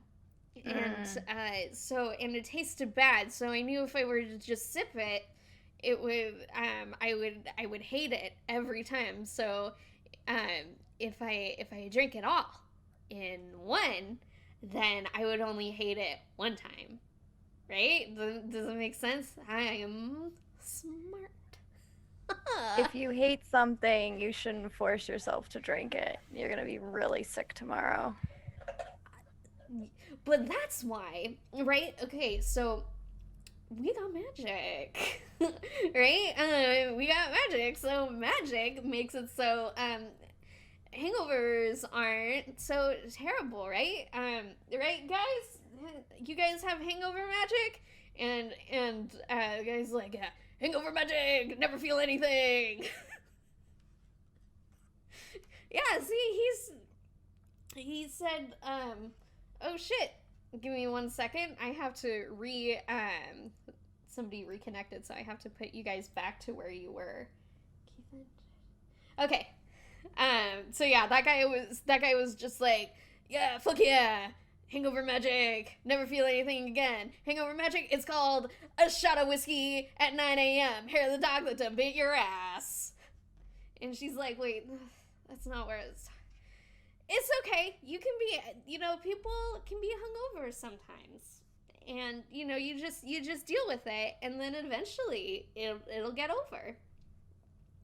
Anyway, I should probably go to bed. Yeah. Yeah. Yeah. But before I go to bed, I just wanted to say, I like your scars. They're so Thanks. cool. Yeah. Getting them wasn't cool. Oh, I bet not. Wow. Yeah, they probably all really hurt, and they probably all have like really significant and many very terrible memories to go with them. Oh my god, I am fucking so with sorry. you. I'm fucking with you. It's all right. It's all right. Oh. Wow, you're so funny. You really should get some rest, and when you feel better, we'll talk. Yeah, that's a really good idea. Thank you so much for talking to me and giving me drinks and fucking with me. I loved it. Good night, everybody. And one guy goes boo, and the other one's like good night. And she kind of like very heavily leans on the banister as she slowly walks upstairs. Fun fact, I did not intend for Amaryllis to be in a ball of adorable anxiety, but you know what? Fuck it, here we are. I fucking love her so much. I do so too. Cute. I do too. I mean, when you're drunk, like all sorts of things can happen. Like she has it together when she's sober. Yeah. As far as y'all know. Yeah. She seemed very, very well put together until she got super wasted. So, with that, most of the Twilight players are asleep. Do you guys have anything you want to get done before you go upstairs? I'll just grab my clothes and go upstairs from the back and then bring everything up. Try not to bother Keithan when I walk in. How much of the book have I read? So you can't have been in the so I think you spent one night reading so far. And you can't have spent more than like an hour in the bath. So you probably have like just a little over a quarter, like between a quarter and a third of a way through the book. Like somewhere between that, like some percent. Okay, here we go. You have 33.33333% of the book read. So that is a third, but it's fine. So yeah, you guys each go to your separate rooms. They're simple rooms that don't seem particularly comfortable, but also not particularly shitty. And y'all go to bed. Zenral's got a really good pillow, though. Yeah, Zenral's got one really fucking good pillow. But I also have my former hotel pillow that I shoved into the bag of holding. That's what I mean. Yeah. That's what I mean. Yeah. Okay, and when you guys go to bed, why don't we take a break for like 10-15 minutes? Perfect. Should I say some stuff before we do that? Yes, you should. Unless, Tara, were you going to say something? No, I was going to apologize. No, you're good. You're good. We didn't hear any commotion from back there. Thanks for watching, Ladies and Gentledice. We're going to take a quick break. If you're just tuning in now, you can catch up with the rest of this episode when we upload it to YouTube. Our channel is Ladies and Gentledice, unsurprisingly. We show our episodes on Twitch at 4 p.m. Pacific time every other Sunday, and then rerun them on Wednesdays at 7 p.m. Pacific time on our Twitch channel as well. So maybe you're watching us on one of those, or maybe you found our YouTube already and that's pretty cool. Come and join us on Twitter as well. We're at Gentledice, or on Instagram at Ladies and Gentledice. And we also have a Discord, so you should totally come and chat with us there. You can find our Discord link at linktree/Ladies and Gentledice. And I think that's everything. Yeah, come on and join us. Awesome. Thank you so much, Rox. We will be back in just a few moments.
And we're back.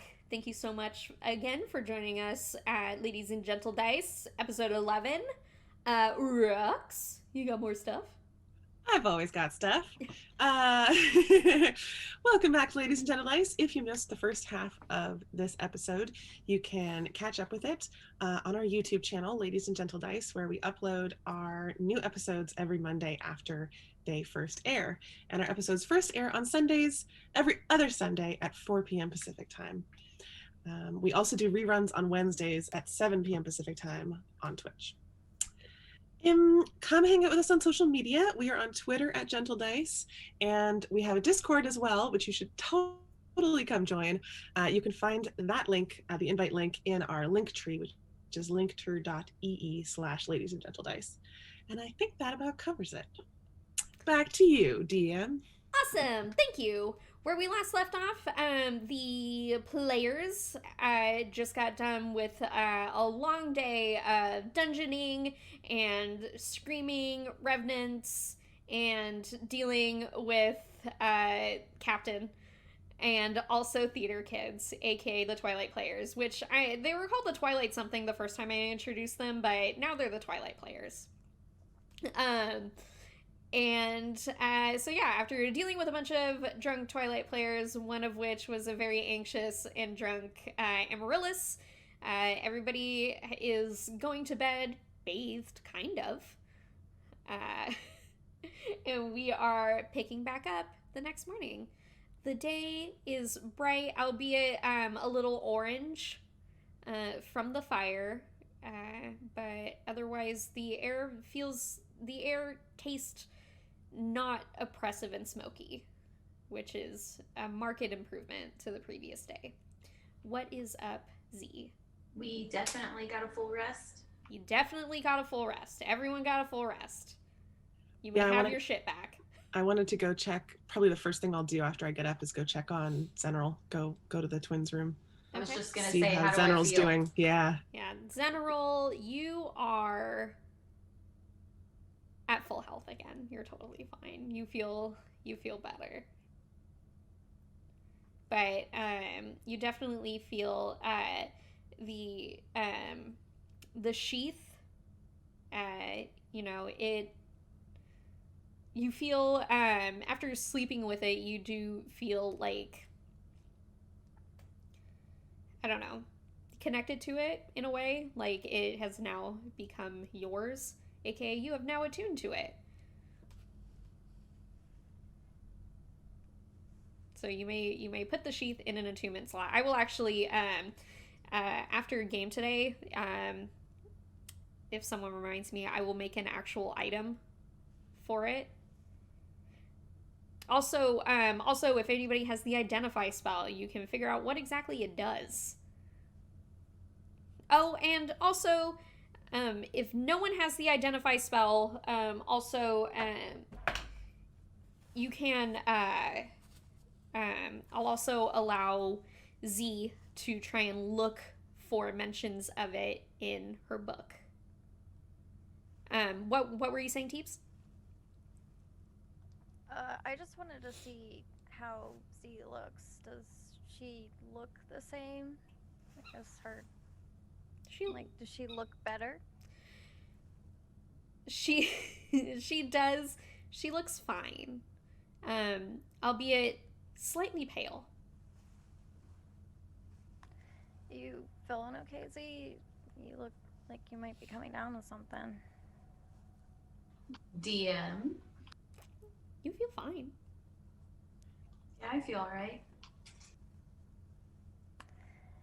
You're you're not as, your complexion's not as dark as it usually is. You look a little bit more pale than usual. I feel okay. I mean, obviously a little bruised. I got the shit kicked out of me yesterday. All right. Maybe the bathhouse will help. Yeah, hopefully. Let me know if you need anything or if you feel different. Also, who has the amulet? Okay. Are you wearing it, or is it just in the...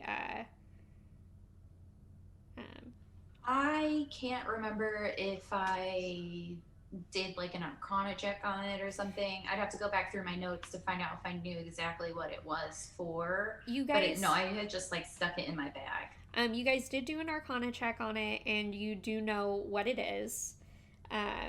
It is the... it's an Atha equivalent, but in D&D Beyond, there is protection, an amulet of protection against amulet of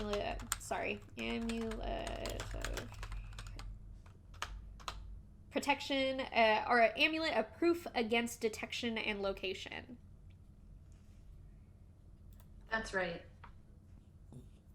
I guess I wouldn't have put it on yet. I probably would have talked to the group first to see who would benefit from it better.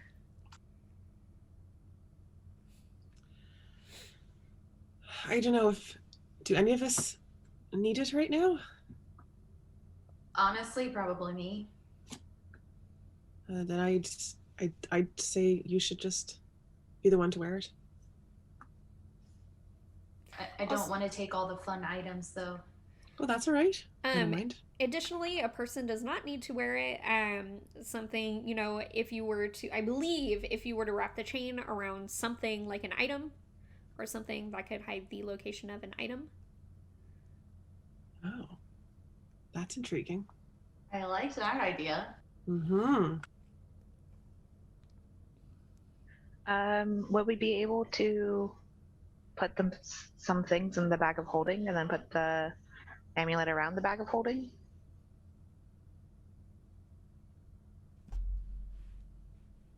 That's also a stellar idea. This is why we keep you around, Keithan. Yeah, my head hurts.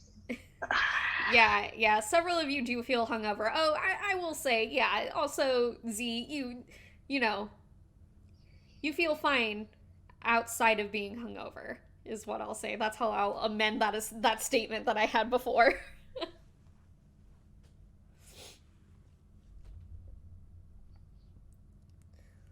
So, should we go to the bathhouse?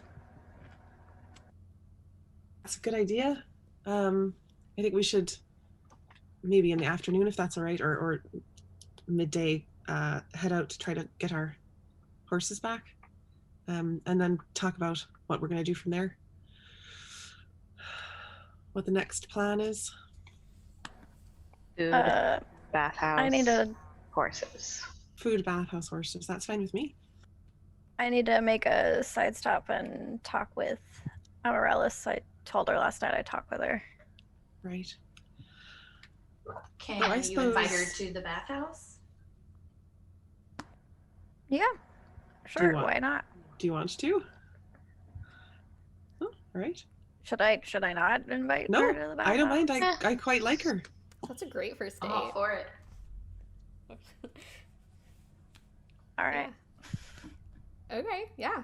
Great first date. I love. It's a good story. Take me to the bathhouse.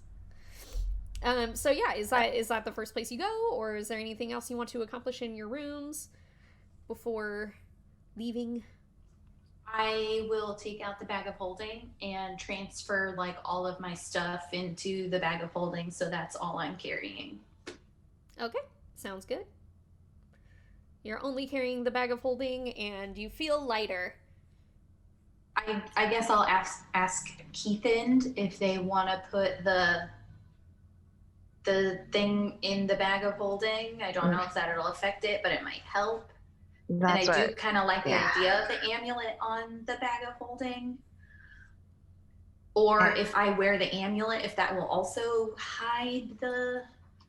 I would have to... I just closed it down. Fuck. if it has like a radius or something. Yeah, I'm a little hesitant, but also okay with the idea of putting the totem in the bag of holding, because I think that might be safer.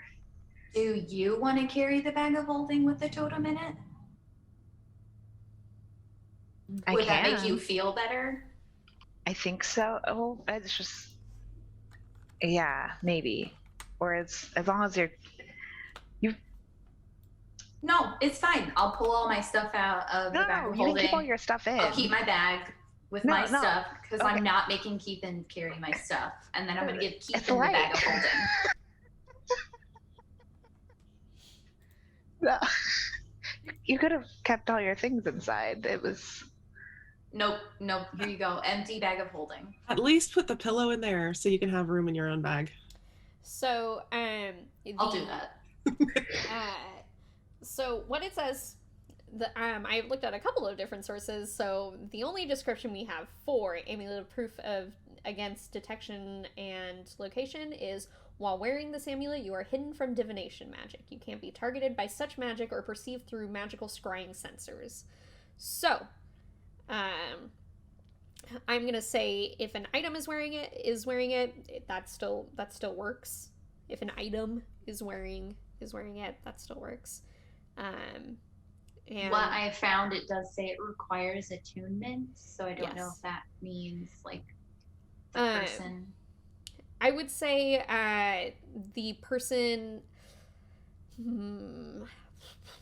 because technically items can't be attuned to other items. I would say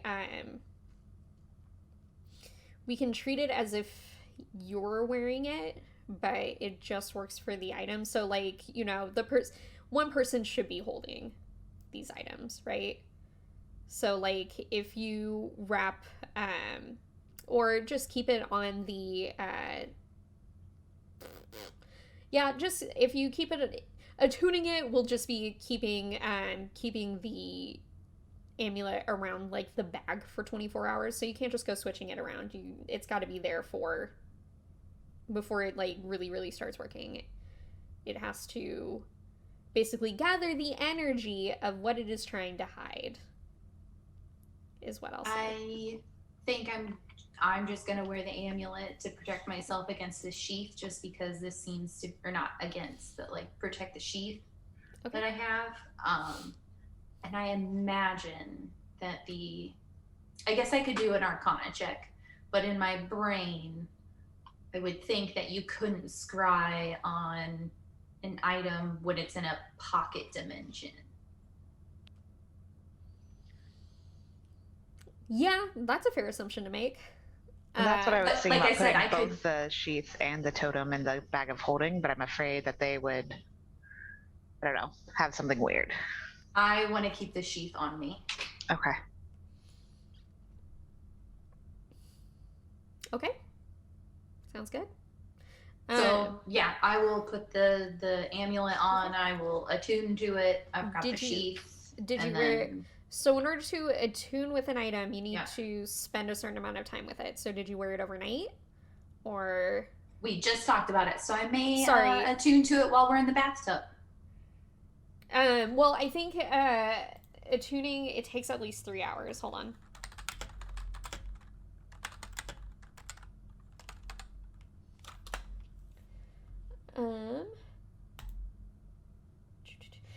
Okay. Bronze calls attunement.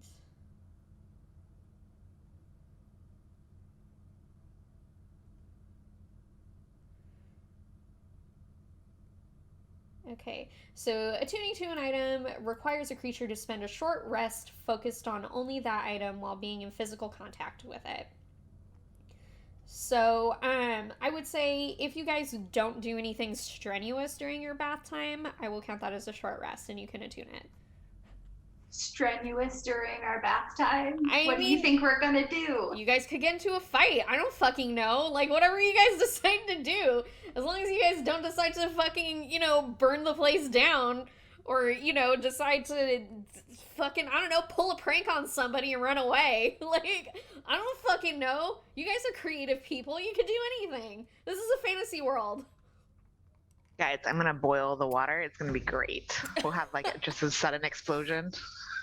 Yeah, it's gonna be great. You're just gonna kill a whole bunch of people and just be on the run for the rest of the thing, and I'm gonna have to plan around that for the rest of this campaign. Wow, what a good idea.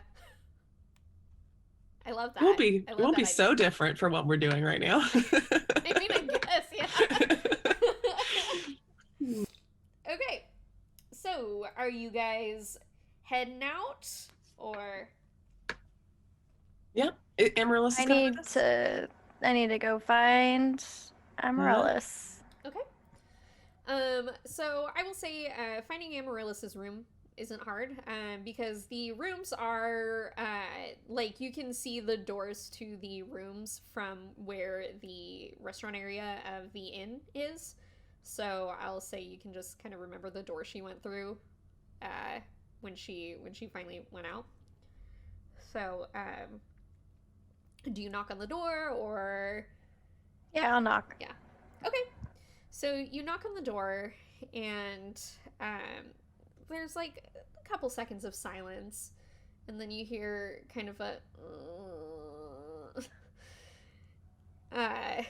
and then a thump and then a oh god and then after a couple moments of like slow shuffling, slowly the door opens and you see a very tired looking Amaryllis. And she looks at you, Gnarl, and is like, "Hi." Hey, we're gonna go to the bathhouse. Did you want to come? You can bring your group if you want, but she as she's looking at you, it looks like she's becoming like first she looked like almost asleep when she first opened the door, and as you're talking to her, like she looks like she's becoming more awake, and she's like, the bathhouse, you want me? And she like as she's like waking up and like realizing what you're saying, she like kind of looks you up and down and is like, and her eyes like, the bathhouse.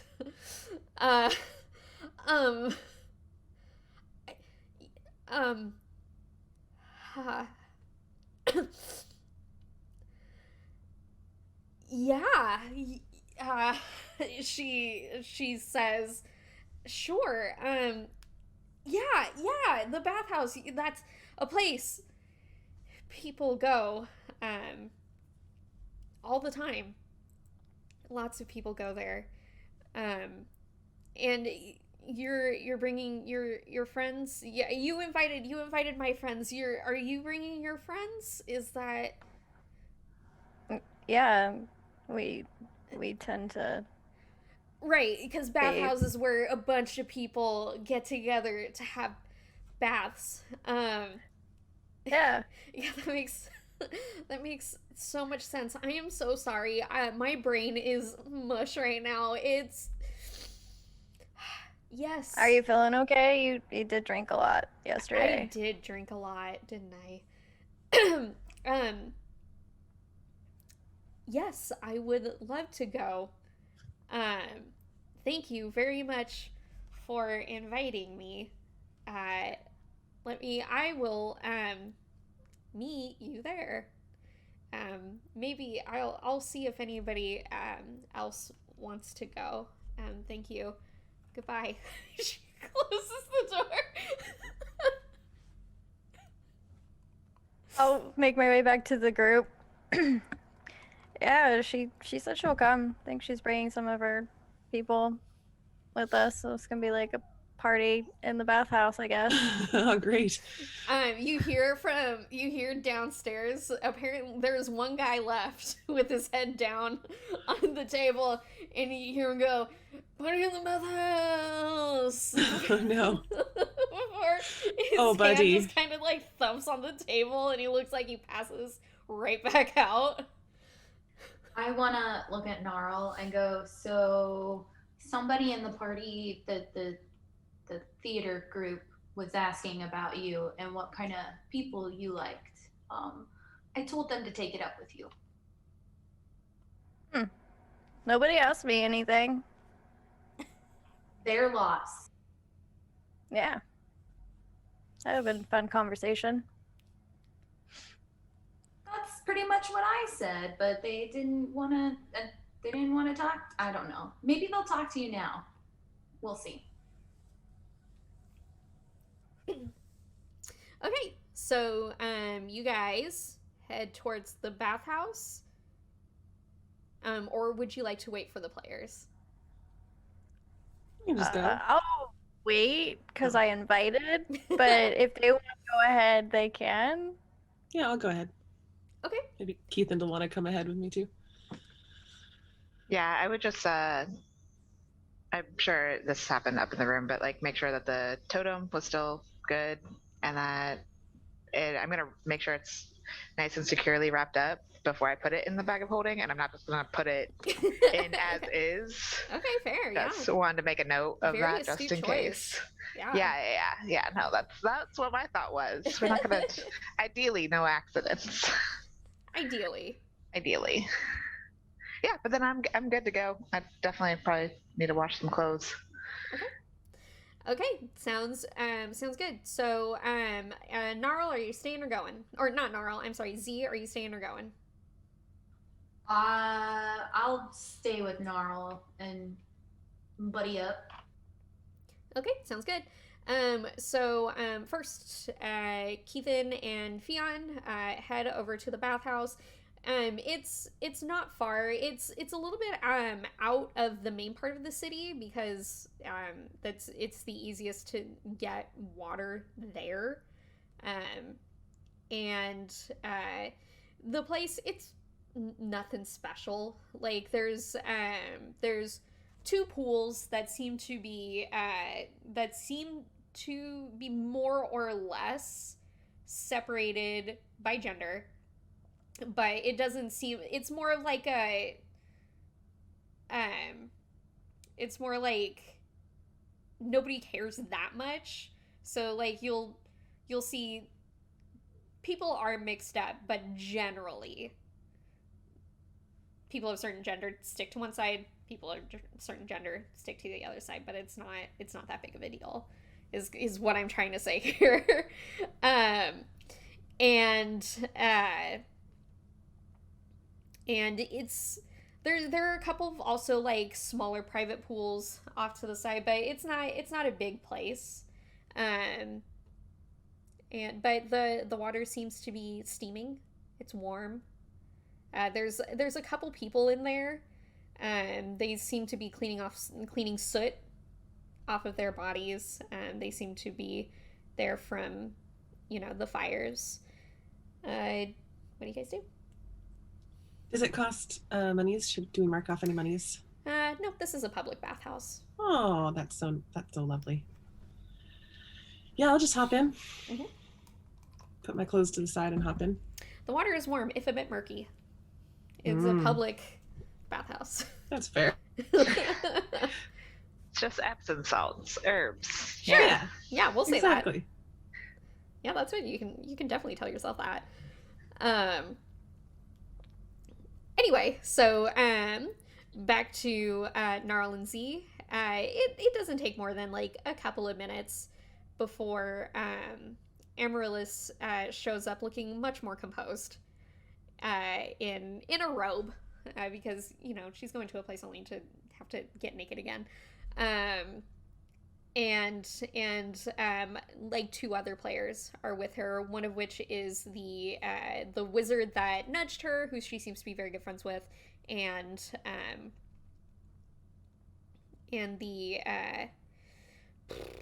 oh my gosh, and the blue tiefling. They all wave to you, and like the wizard, you learned their names. The wizard is Tiberius, and the tiefling's name was Amma.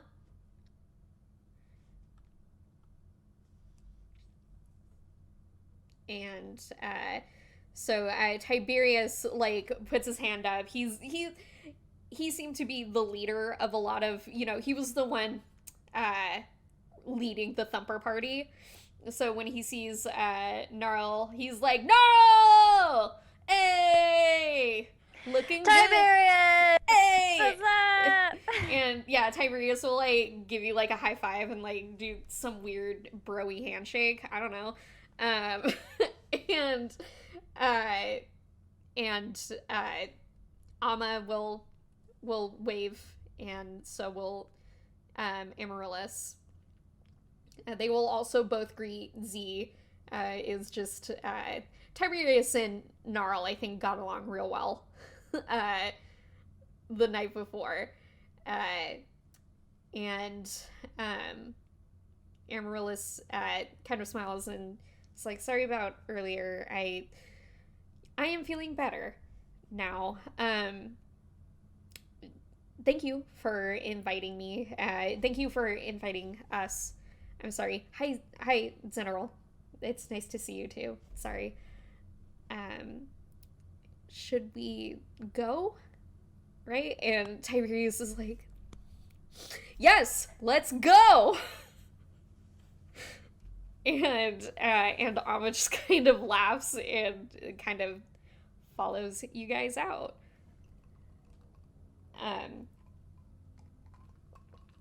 And as you're walking, Tiberius is like, "So, Gnarl, we became such good friends last night. And I was just wondering, I just had like a couple of questions, if you don't mind answering them for me." Shoot. Cool. So like, what's up, Tara? Is this the guy that was asking me questions about Gnarl last night? Oh, it definitely was. I'll just like gently like elbow Gnarl.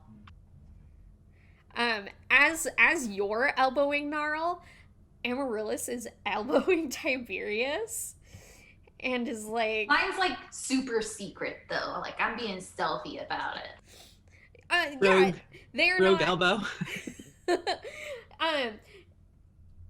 Amaryllis isn't elbowing Tiberius because of your elbowing. She's elbowing Tiberius, it seems, because of whatever the fuck he's about to say to Gnarl. And he like literally is just like anyway, I was wondering, so if you could have like, if you could imagine in your mind the perfect person for you that you were to get to marry forever and be in love with and have like 6 children with, and like almost like, oh my god, shut up. And Tiberius is like literally pays them no mind and is just like, yeah, have 6 babies with and just settle down in a cottage in the middle of the forest, you know, picking mushrooms and hunting for sport or whatever the fuck people do when they've decided to settle down. Who, like, what kind of person do you imagine yourself doing that with? Wow, that's so deep. Yeah, I I know. never really thought about it, to be honest with you. Like, I always just, I don't know, someone's cool, we mesh, like, you know, sure. But I don't really think about it that way. Like, I don't think about, like, I could die tomorrow. So, like, Yeah. there's no That's- point. Yeah, that's pretty profound. Yeah, you know, you could just die at any time. So just whoever you mesh with, right on. That's a great answer. Hey, Zeneral, you, same question. Babies, 6 of them, settling down in a cottage. You're with one person for the rest of your life, and you're like, I guess this is what happiness is. Who are they? No babies. No babies. Okay, so there are 0 children, only cats. Who are they? I don't know. I don't have time to think about this kind of stuff. Wow, that is the worst answer ever. Okay, let me just, my whole thing, and they're like walking into the bathhouse as they're saying this. I would, like, okay, he would be, like, really tall, like, lumberjacky kind of guy, you know? Like, he would be, like, bearded and just, like, not, like, a werebeast or something like that. That's a little too much hair for me. But, like, you know, like, he's, like, a manly, hairy dude, right? And I would just watch him day in and day out, just chopping wood, just have an axe in his hand, just fucking going at it every single day.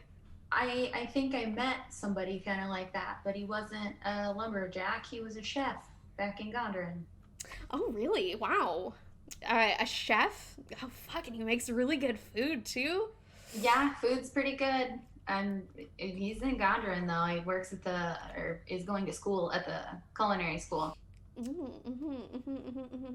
And, you know, he looks at Amaryllis and Amma and is just like, we go to Gondrin a lot, don't we? And Amma's like, we're not allowed in the district he works anymore.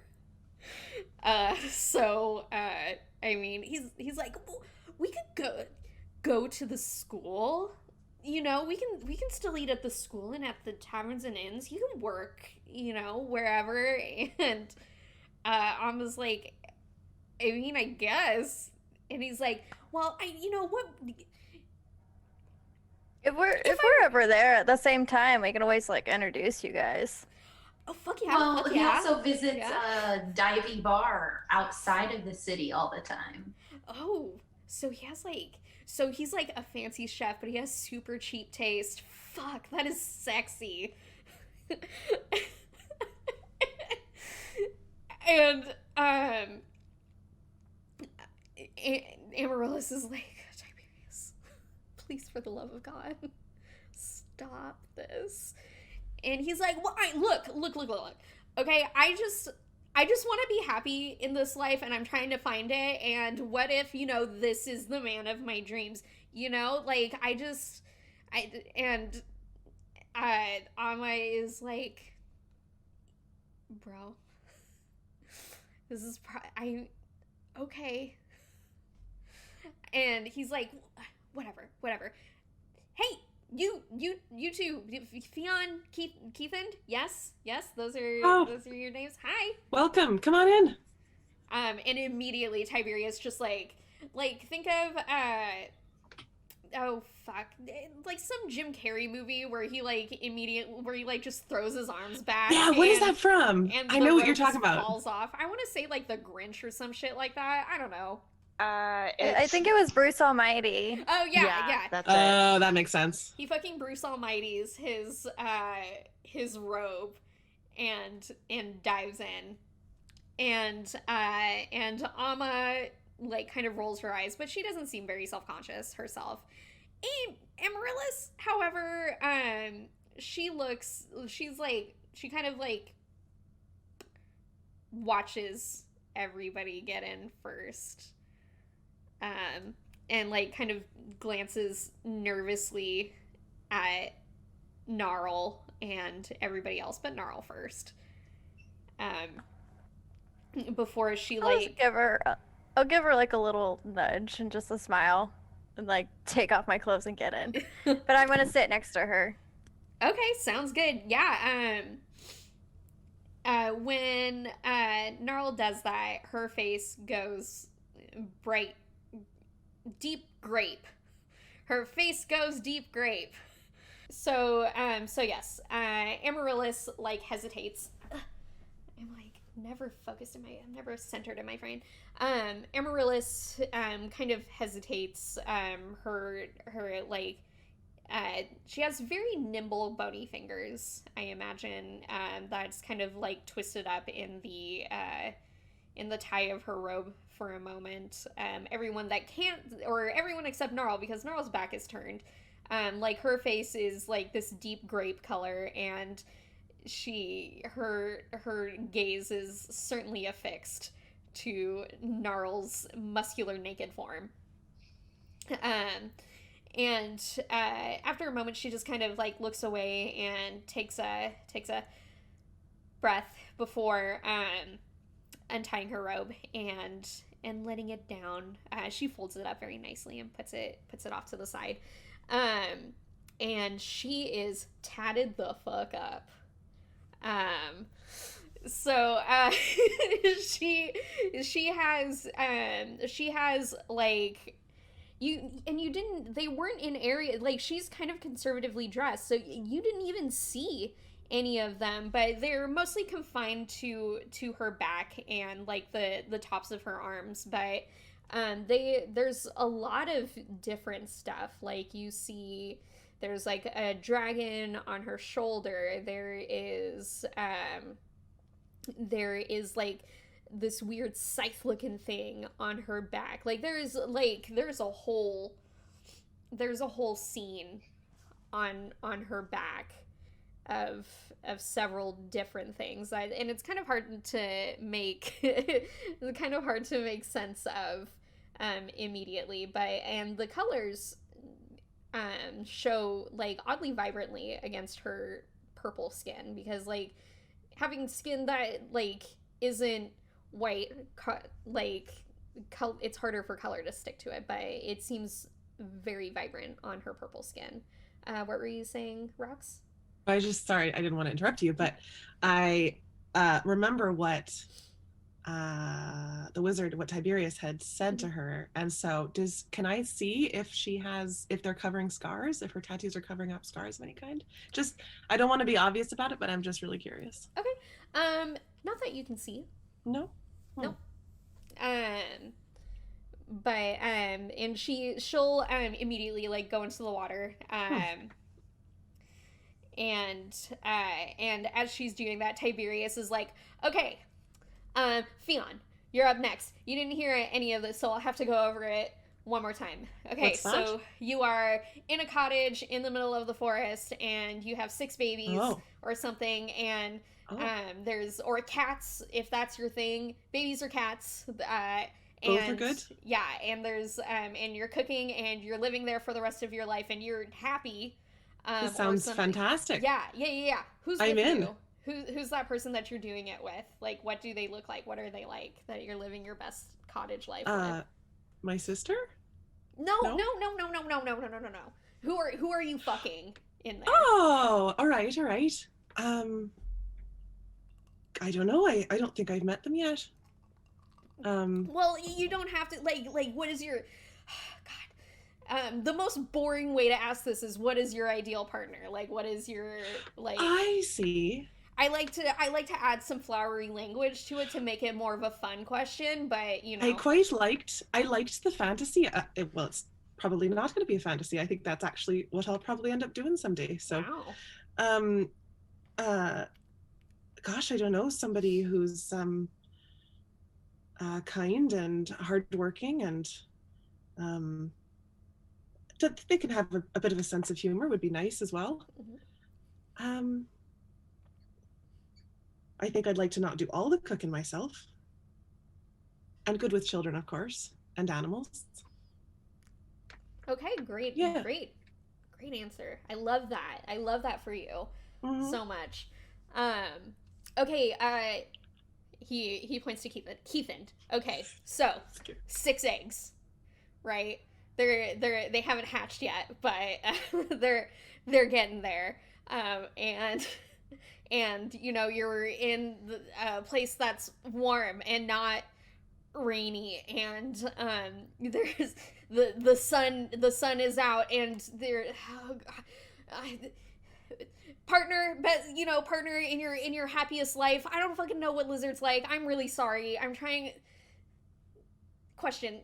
You know, you get the gist. Yeah. I think I get what you're referring to. Personally, I think 6 is a little much for me. Okay. That's perfectly fine. So yeah, you know, a reasonable number. Okay. But like, are you with someone, or are you like by yourself? That's an option too. I mean, you know, having someone isn't terrible. Having a side piece is good. But honestly, I'd probably just take them home, and it's like a community raise of the children, so it's not like yeah, you know, just 2. Takes a village, right? Yeah. Fuck yeah. I mean, there's a home in the neighborhood, but yeah. That sounds great. Yeah, it does take a village, that's true. Yeah, we have our own community, and everyone kind of just helps out everybody. I mean, you have like your parents, of course, but yeah, it's a whole group effort. Fuck yeah, I'm super into that. But 6 is a lot for like. Yes. Yeah. Well, I don't know, like, I imagine, like, if you're, like, super happy, like, people have more babies the happier they are, right? I mean, my folks were happy, and it was only just me. Hi, you're an only child? Yeah, I'm an only child. Huh. Did you get spoiled? I mean, I did all right. Like, as you're saying that, Tiberius is, like, nodding, and he's, like, he looks at Amma for a second, and he's like, Amma?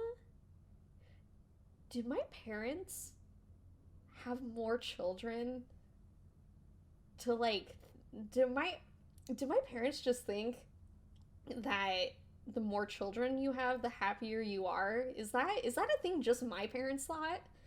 And Amma is like, Bud, I've been trying to tell you that for like 2 years. I'm sorry, it's like not, you know, I think they might have had like kids to fix their marriage. Like I don't think I'm really sorry to say that, but like if you notice, like, you know, like your parents would have you've told me a lot of stories, and your parents would have a kid, and right, they would have a kid and everything would be good, but when the kid got like 2 or 3, you know, they would start fighting a lot. You know, you would tell me they would fight a lot, and then they would be like, yes, time for another kid, that'll make us happy. I think they were having children to fix their marriage. And Tiberius is like, looks like he's having a fucking revelation right now. He's like, nuh-uh. No, it's, you know, when you're happy, you have kids. That's what you're supposed to do. And she's like, baby, no. Nah, kids Honey. don't fix happiness. Wow. So you've known each other for a long time.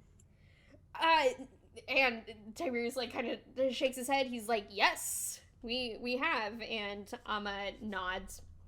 Well, she says, the Twilight Players, we've been a group for probably 3 or 4 years now, traveling together. Our group is slowly getting bigger, but me, Tiberius, and Amaryllis, we were the ones that started it. So it started off as just us 3. And Amaryllis nodded. Tiberius is like, okay, I don't want to talk about this anymore. Amma, you tell me or no, he says, as Amma's about to answer, she like opens her mouth to answer his question. He's like, wait, no. Amaryllis, tell me, you may not necessarily have 6 fucking kids, because apparently that children don't equate happiness. But you know, you're in your cottage, and you're so happy. You're the happiest you've ever been. Who is the person that is with you when you are the happiest you have ever been? And Amma, like, kind of thinks on it, and she actually thinks on it for a while, and is like, well, I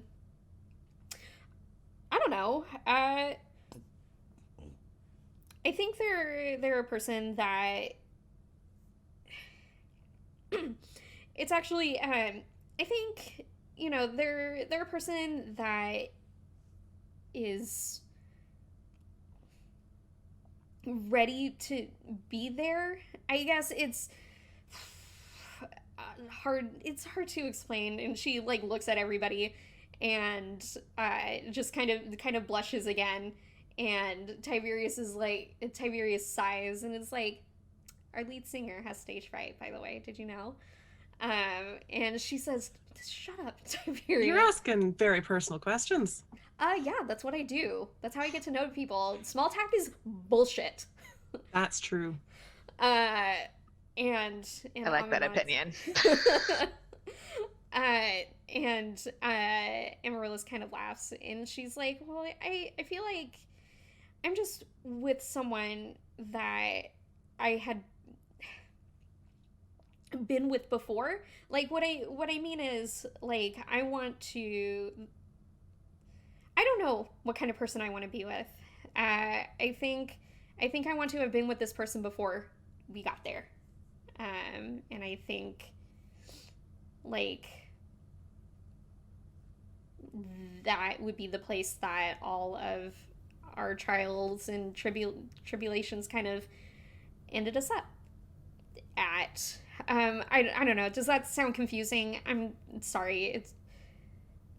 I just want a person that is ready to be done with me. Or, like, not done with me, but, like, ready to be done with the excitement of the world, but is also with me. You know what I mean? Like, you know, we've been everywhere, and now we're settling down there. That's the kind of person I want to be with. Like, someone that I've been with for a long time. Amma? Your person? And Amma laughs and is like, nah. No, I will never fucking do that. Which is probably like the most, Amma seems like kind of a chill person, but this is the most, I guess, like, vehemently she has answered something so far. She is like, no, I am not gonna stay in one place for longer than a month ever. I don't think. Also, one person forever? Gross. Fucking gross. Like, I don't know. It's just like putting... And she's like, as she's talking, she's getting a little more animated, and she's like, it's just putting all of your emotional and physical eggs into one basket? No fucking thank you, she says. And Tiberius is just like, okay, fucking get it, I guess, yeah. And she's like, No, I think it's too much for just one person. I don't want to do that. Anyway, so thank you for inviting us. Amma says she is now also a little uncomfortable because she doesn't seem to be the type that speaks up like that very often. Amma, I Yes. don't see many tieflings out in the world. Do you? Am I just missing out? No. It's nice to see you. Yeah, it's nice to see you too, Fionn. Honestly, no, there aren't a lot of us out there. There's 2 in Gondoran. Yes, I have met them. Yes. Ah. Yes. Mhm. Longing. I have as well. Longing is great. Mm-hmm. For Longing was the one in the tea shop. Yeah, took me a Yeah, second. But, okay. and then Yeah. Haberdasher? was Yep, the- Haberdash. Yeah. Long- Haberdash is a lot. I think Haberdash. Amma thinks on it. Look, Haberdash is a nice person, I'm sure. I think Haberdash, I don't know, like, I don't know, but I get the sense that Haberdash has got some shit going on. Like, but what I mean is, like, I don't think she's really like that. I think she's like that for a reason. Now, and Tiberius is like, is this a fucking conspiracy theory? And she's like, it is not a conspiracy theory. I'm just saying. Do tell. Well, I'm just saying, like, you know, like a tiefling, you know, a lot of people assume tieflings to be either evil or just like these very solemn kind of beings. I think she overdoes it to get a sale. And also maybe to get to be kind of, what's the word I am thinking of? I think to be a novelty to people. I think she acts like that to be a novelty to the people of Gondoran. Like, to be like this tiefling that is different from all the other tieflings. Right? So putting on a bit of a front. Yeah. I don't think she's actually like that. But She has a very strong personality. I mean, I have to sort of admire anyone who is running their own business and doing all the things that she seems to be doing, at least if she was telling the truth about that. But yeah, very intense person. So that's interesting. I think there's probably a lot of layers going on with the people in the city that I'm unable to comprehend. I'm not a city girl, so Gondoran is kind of a political shit show, at least from what we can tell. Like, we go there a lot because people pay a lot to see us there, but we don't stay long because the local, like, every time we're there, it's either the Writers Guild are hitting Amaryllis up to try and get her to, like, they want to use her or something to get a foothold in the city, because we've gained some following over the past couple of years, and if Amaryllis, who's a very talented writer, joins in with the writing guild, that gives them notoriety and gives them a foothold in the city. But also at the same time, the I don't even remember what the family's names are, but the one that does, like, paper and stuff, they dabble in writing too, and they also want us on their side because, I don't know, fucking politics or something. I don't know. But so we don't stay there for longer than, like, maybe a night before we go to before we spend most of our time in Bayberry, because people are people in Bayberry, not these weird artsy fartsy hipsters.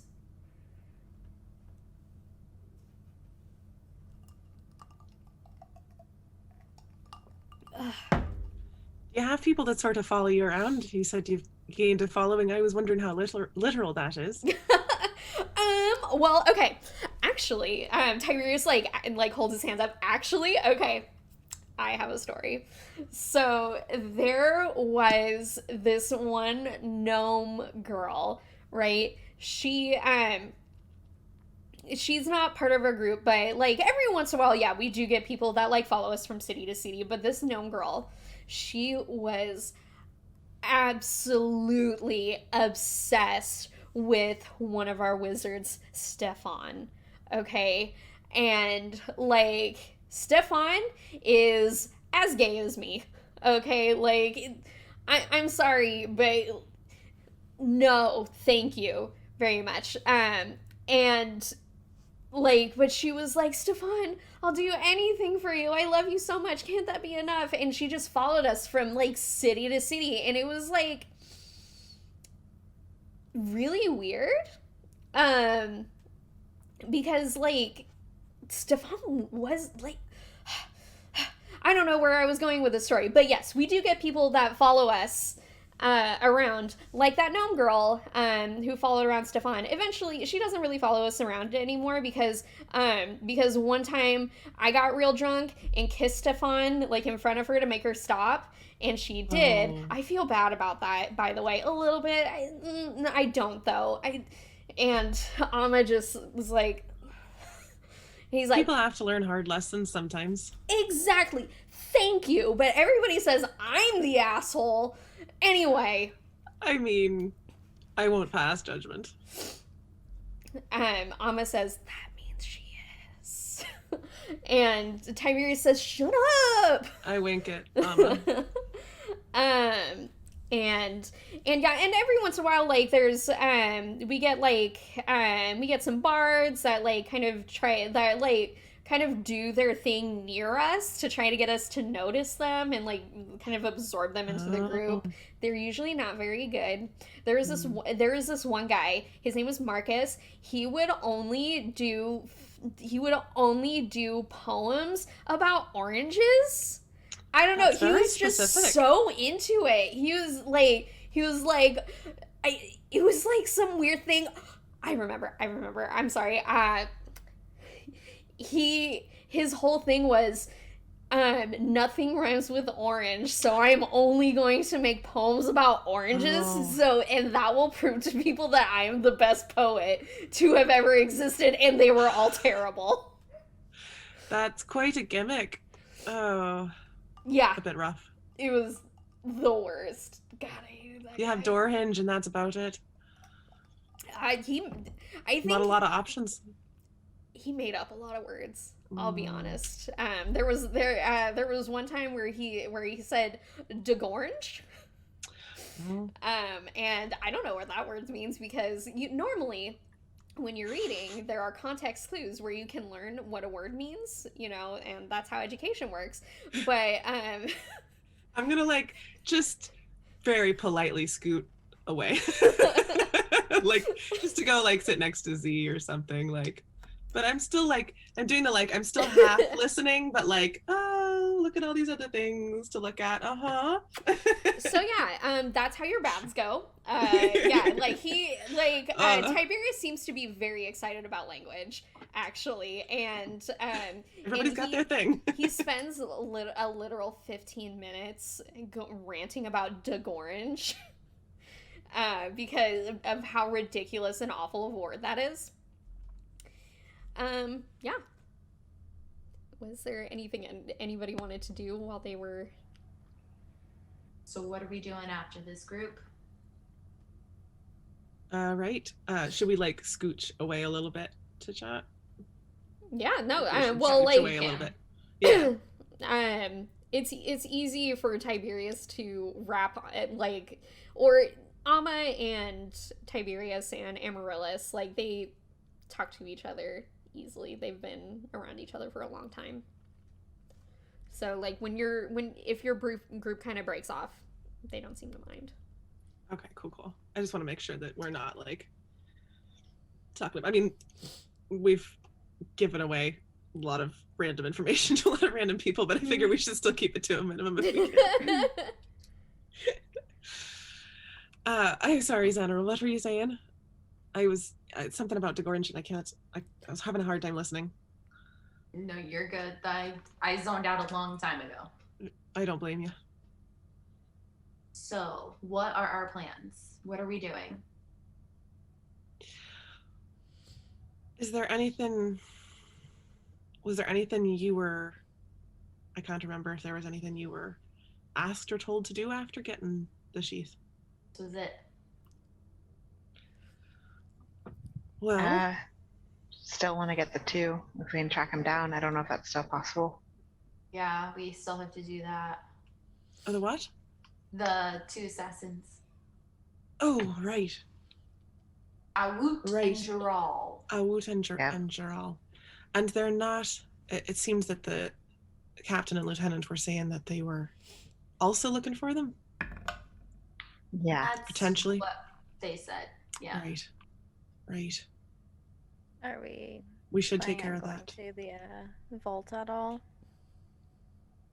We do eventually need to go that way, but isn't that south? I don't remember. I'm sorry. It's, It is. the vault is southwest. Southwest. All right. And I'm imagining they've got to be around here somewhere. And that's We where do need to take care of these guys. we do. Is that where the dagger is? Did you say the vault? No. I'm sorry. I'm sorry. The Mr. player is struggling to put everything together again. Billiam has it. Or not Billiam. Billiam's dead. Quite Mr. dead. B. Mr. B has it. Oh, Yeah. that's right. And we can't deal with him at the moment. All right. So And we made a promise to Tam. well, we definitely have to go back for him that's and right. take him to wizard school at some point. How many days have we been gone? Not two, like a couple? It's like 2. Okay, yeah. we're doing pretty well. 2 and 3. Okay. Do we think that Jaral and Awut are actually down under the trapdoors we were looking at? Do we need to go That's back there and where- try again? I would imagine. I mean, that's where the trail ended. That's all I've got. Unless you or Keepin have some magical means of finding them. That's all I've got. Let me double check. Please hold. I think I can find creatures and plants. I'm not sure I can find people.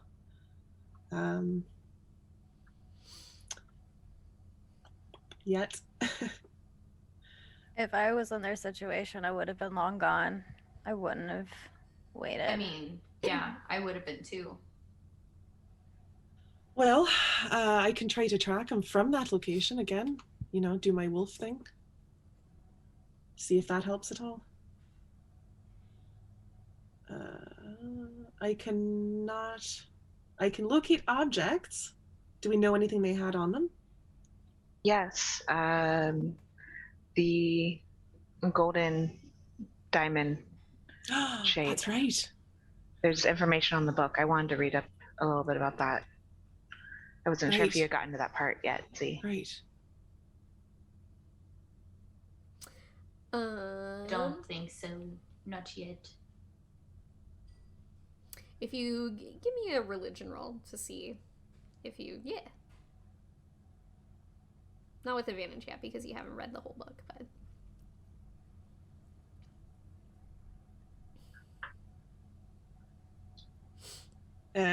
Yeah.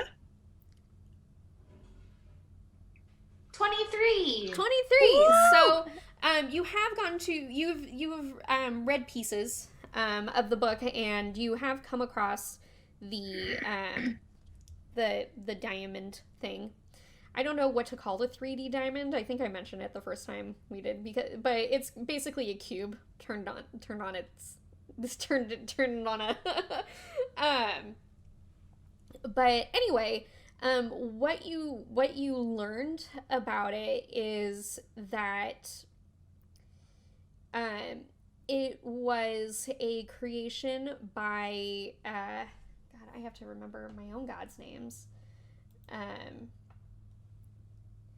It was a creation of, oh gosh, I have to give me 1 second to find the correct notes. It is a creation from Raza that he made specifically to create an unstoppable warrior.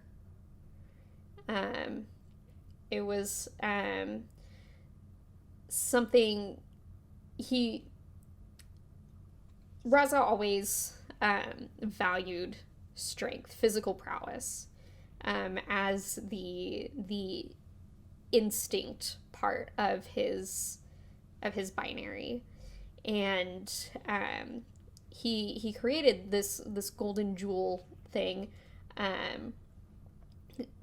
to make someone the embodiment of physical prowess. And however, though, one thing you did learn with a 20 is the previous owner of that jewel had a hard, it said that they caused near indiscriminate destruction. Something like once they started, they couldn't stop, or it took a lot for them to stop.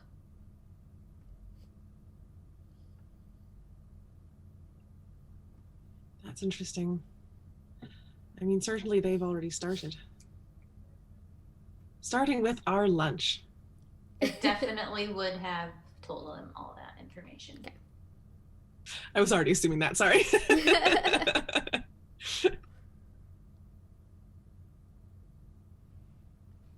Well, I can't do it today, but tomorrow I could be able to locate an object within 1,000 feet, so it's not super long distance, but not too bad. Something Still within helpful. 100 feet? Okay. 1,000. 1,000 feet. Okay. Yeah, so not super long distance, but still maybe helpful. That's better than nothing, honestly. Probably And I'd be able to at least... Oh, sorry. Go ahead. the other guys got to show them. Oh, that's right. Of course we know. Of course we know objects they have. Silly me. All the steam. Assuming they still have it. I mean, why would they get rid of it, you know? I think the diamond is the best bet. Yeah, as far as I know, I don't believe it comes out easily. So, Mm-hmm. All right. So horses and then to the trapdoors if the fire's died down. Sounds like it's starting to.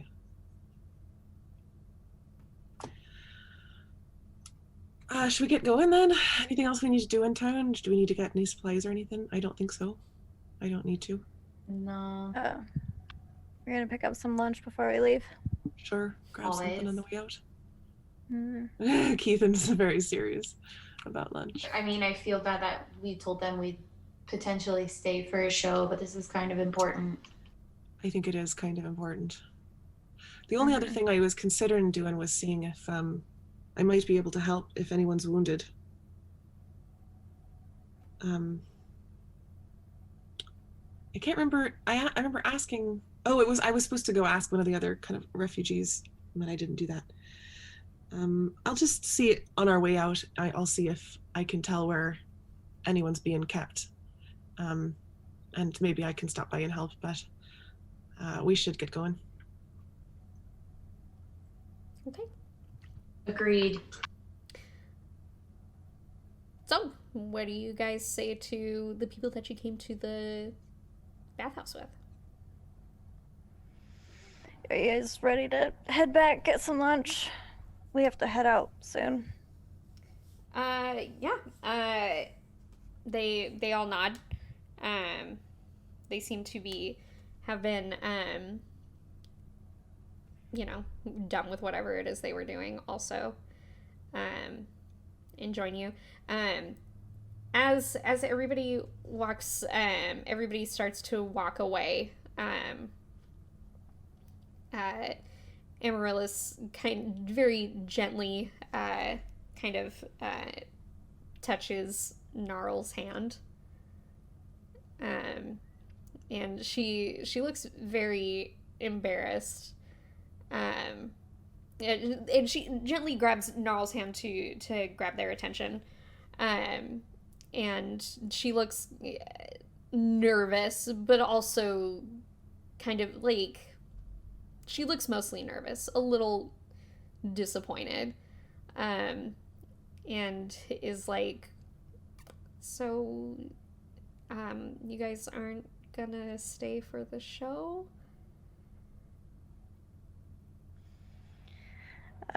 We have some stuff that we have to do, and it's very time sensitive. When's your next show? Well, probably, a couple, like a week or so from now. We are headed kind of, southeast. So, we kind of play wherever we stop at there. We only really have scheduled shows for the bigger places and places like this one. So if you're ever headed southeast, you'll probably find us. I'll keep an eye out, and if we can, I promise next time we'll try to see your show. Okay. Before you go, I do. Could you come to the? Are we? Sorry. Are we getting lunch at the tavern, or did? Well, I would like to drop by the tavern. I have something to give you. Maybe it's I think, but if you're not stopping there, we don't have to go there. It's not really important. You can totally go if you have important stuff to do. It doesn't matter. I don't see why we wouldn't be stopping by the tavern. I think we're planning on eating there. So cool. Awesome. Yes, let's are we going to the tavern next? Does anybody have anywhere they want to stop? Cool. I'm getting hungry. Just some lunch, I think. Awesome. Yep, let's go to the tavern. She says, and just kind of ducks her head and just goes and grabs her robe and puts it back on. Was this a naked conversation? That's amazing. Yeah. Oh. You guys were naked the whole damn time. Yeah, just wondering, because What was that? You muted yourself in the middle of that. I did, and that totally doesn't matter. I was just saying it was really cute. Yeah, we're good. So yeah, you guys all walk to the tavern and get your lunches. It seems like the rest of the troop is up and they are already just bleeding Markward dry, for all he's worth.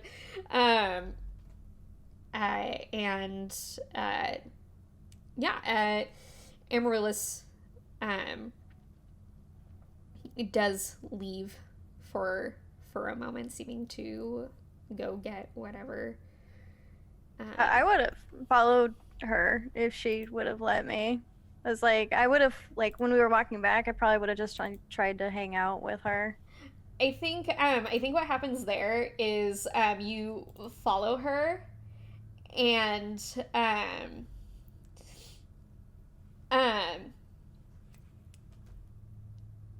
as sorry, I got distracted. Like she did, she kind of makes a beeline to her room, and when she comes back out holding like a little slip of paper, she looks surprised that you're there. She's like, "Oh, you followed me. Sorry, sorry. I wrote this last night. When I was really drunk, and there was a lot of stuff going on in my brain, and and this is what ended up coming out. It's kind of it's kind of a jumble, because a lot of when you're drunk, there's a lot of stuff going on in your brain, and it's like so disconnected. Anyway,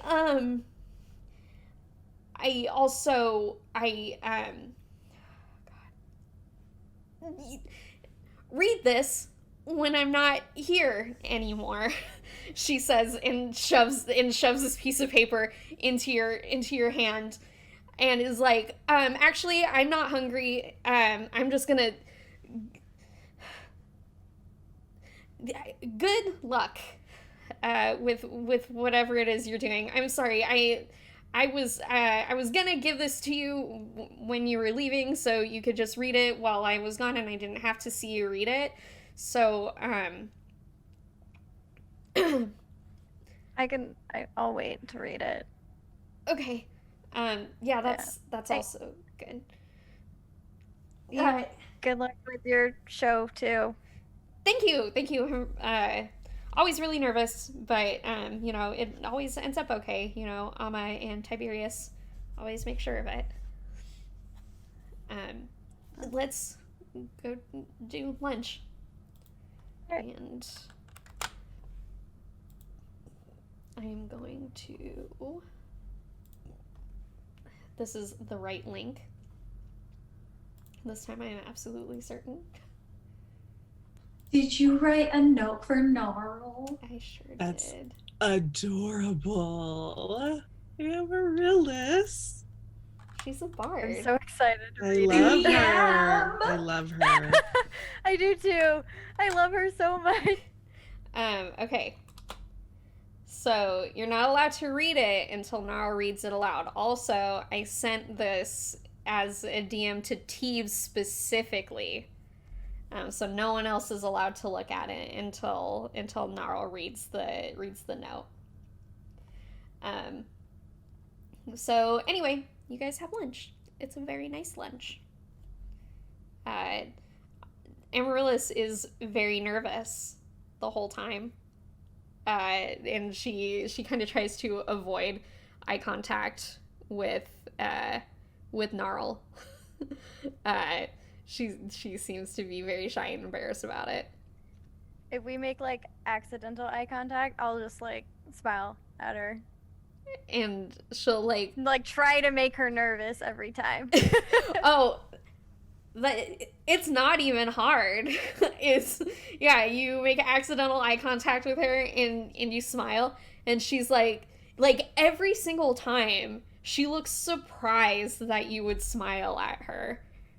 And she kind of smiles back. And yeah, it's a very nice lunch. Is there anything you guys would like to do during lunch? I'm kind of like focused and back on track. Like I was able to do this weird side quest thing, and I'm like, all right, now we have to get this going. We gotta get back on this path.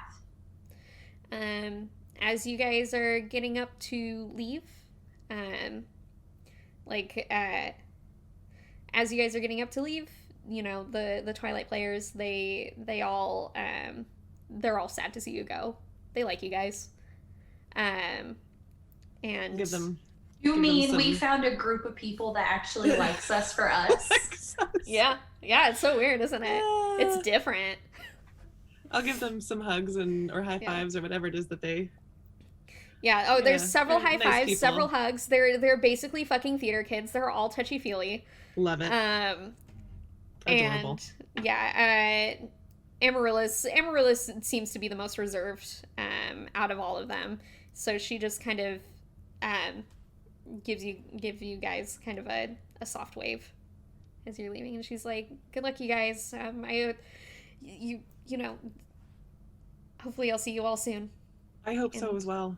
Hopefully you'll all be able to come to a show. I promise it'll be fun. I promise we really want to. Okay. Bye." She says. See you soon. Yeah, she seems to like, she's like, "Oh, yeah, see you soon." Wait, no, never mind. I didn't wink. Oh God, bye. And Tiberius watched that entire exchange and thinks it's the funniest shit. And you guys leave the tavern. It's very cute. It's adorable. And you guys walk out to go towards getting your horses. I do want to keep an eye out for like an infirmary or something like that, but only if it's on our way. I know we have to get going. You want to? I'm sorry. Say that one more time. I just want to keep an eye out for like an infirmary or someplace that if anybody, any of the sort of refugees from the fire are injured and there's a place that they're being taken.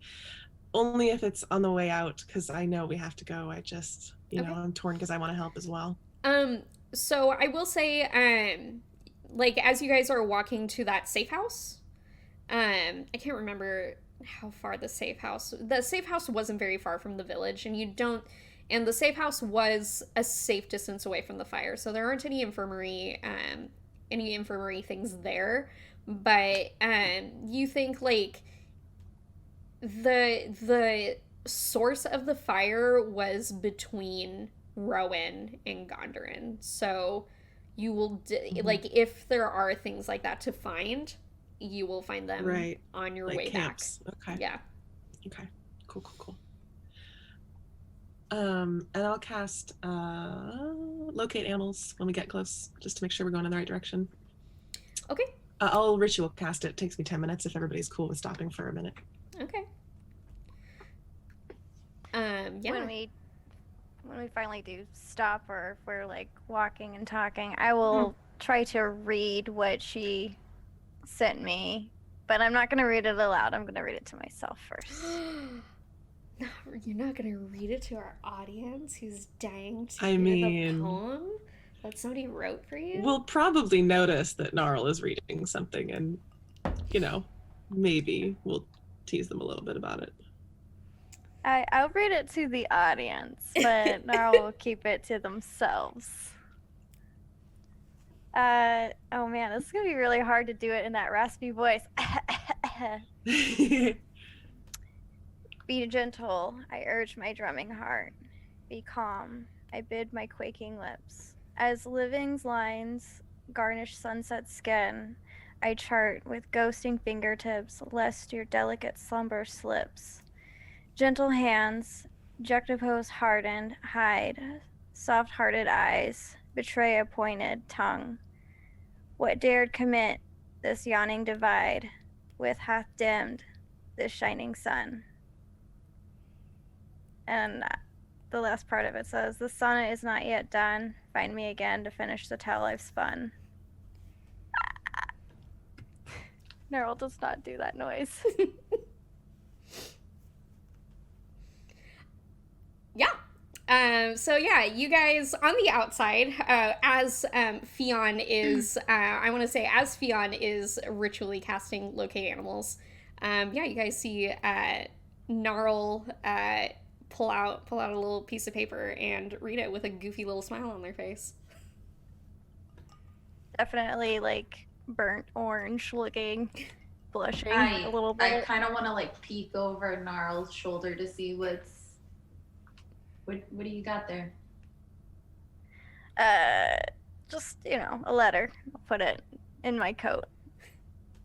Oh, come on. Just a letter. Did Amaryllis give it to you? Maybe. Inside check. You don't need to insight check on another player. My twin could be trying to hide this from me. I mean, if you want to roll an insight check, you can. And if Gnarl is genuinely trying to hide it, you can roll a deception check. Are you? I'm not really like trying to hide it. Definitely trying to play it more cool than anything, but like Gnarl's blushing a little bit. So it's kind of obvious. Okay.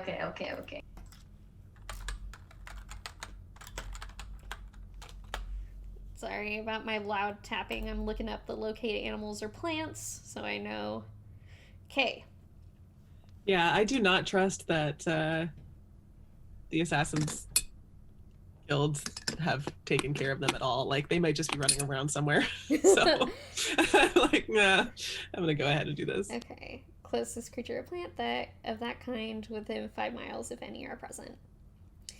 Okay, so Horses.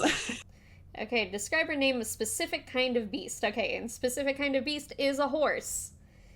Concentrating on the voice of nature in your surroundings, you learn the direction and distance of the closest creature or plant of that kind within 5 miles, if any are present. So, I will say, so there is one horse that's close by. Because you learn the direction and distance to the closest of that kind. So, right. So you do find there's one nearby the house that you guys were in. Okay. And when you guys get to the old safe house, Molly's still there. Oh, or yay. Maggie, Maggie. I'm sorry. Maggie's still there. All right. I'll run up to her, check her all over, see if she's all right. She's all right. She looks kind of grumpy because I don't blame her. She's a horse that has been living off of, well, I don't know. If you want to know what's been going on, you gotta use the magic spell. Maybe I will. I can't speak with animals. Okay, you can't speak with animals. And yes, Maggie does seem kind of grumpy. She's like, "Oh, thank God you're back. It has been." Hi. Hi, I'm so sorry we left you. We didn't mean to. I figured something has been going on because I know you. I know you wouldn't just leave me here, right? No, I wouldn't. I promise. Been a nightmare just eating off random trees that I hope feed me. Luckily, there was a stream nearby after a while, so the rest of them... Matthew and... oh my gosh. Matthew and Bertrand. And I can't remember what the third one's name is. Another Sally. One. Sally. Don't touch Sally's tail. Don't touch Sally. Mustang Sally. So Bertrand. Okay. Bertrand is Mud. Tam's horse. Mud. Yeah. Oh yes, and fuck whatever the fucking Tam's pony's name. No, Tam's pony is. We wouldn't have taken. Yeah, we wouldn't have taken the pony. We didn't take Bertrand. Okay, so it was Sally. No, Bertrand Matthew. is Keithan's horse. Oh my God. Mud. Bertrand / Tam Mud. had a pony. Okay. Tam Good. had a pony. Yes, thank you. Sorry. Hello, Keithan. Yeah. Yes, I knew that. So okay, so we had 4 horses. Okay. Yes, everybody had one horse. Everybody had a horse. And Maggie's like, so Bertrand got it in his mind. He was after you all were gone for some time. I don't even know how long. Bertrand got it in his mind that it would be a good oh gosh, I am so sorry. I am so flustered by everything. Pat her neck. That happened. Thank you. That is very nice. Thank you. Okay. I'm so glad to see you. Maggie is so dramatic. We're here now. I really don't leave her ever. Yeah. I feel very bad. The guilt is showing. So, I don't know what happened, but I think Sally got a fly in her tail or something, and Bertrand thought it would be a good idea to try and like nudge it with his head or something. I don't know. I think like I don't know what happened, but basically he nudged her on her hindquarters, and then Sally, after trying to kick him, he thankfully dodged him, took off. And of course Matthew being, well, Matthew thought it was clubbing time and took off right after her. Oh no. Which direction did they go in? Sally just kind of tore off over to the east. I think I can lead you the way. I knew you would come back, and I thought the best thing to do would be wait for you to come back, and then I can at least lead you in their direction. Bertrand just kind of wandered off, thinking he's now independent and no longer needs any human supervision, so he just doesn't need to be put up with being called mud any longer. Exactly. All right. Yeah, he says no one. I think I remember him saying something like liberation, and then after they left, he kind of like realized that it like took him for a moment because I was waiting, and we didn't know what time you guys we wait around for all of you for it's a good horse's job to wait for their owners to come back. I'm so proud of you. And we wait for a while, and then after Sally and Matthew took off, it's like a little light bulb went off in his horse head, and he was just like, oh my god, I don't have to stay here. And then he said, liberation, and it just tore off in the opposite direction. Oh dear. So. All right. Thank you for telling me, and thank you so much for waiting. I'll sort of pat her down, make sure you're all right, nothing hurts, you're fine. I'm fine. Just, do you have any apples? Probably. We got some snacks and stuff along the way. Sure. Yeah, I got an apple. Oh, Give her an apple. Oh, she eats that shit right out. She's like, oh my god, thank you, you're the best. You're get all like slobbery. Yeah.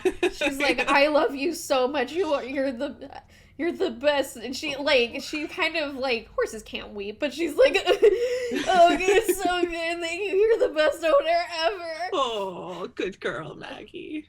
I love you too. I will relay that information to the group. So unfortunately, it seems that Bertrand has taken off in one direction and Sally and Matthew have taken off in another. So I'm a bit concerned about coming back to Gondren without the horses that we borrowed.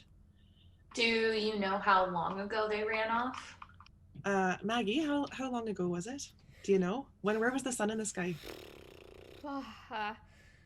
She looks up. Can horses look up? I don't know. Like a lot of people say animals.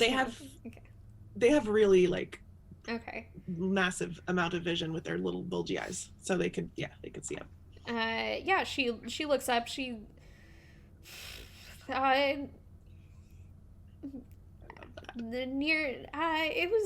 think it was around daybreak. All right, a few hours ago. Okay, well, I'll say to the group, they headed in that direction, sort of an eastward direction. Which way is the trapdoors from where we are? That way. So I have to like orient where you guys are. So you guys went east from Gondren. You guys kind of went northeast to get to Rowan. So you guys are somewhere between those 2 points. Mm-hmm. So Gondren right now is southwest of you guys. Mm-hmm. And so the trapdoor will be north is also it's northwest. You got it right. Northwest, yeah, it's northwest of you guys, because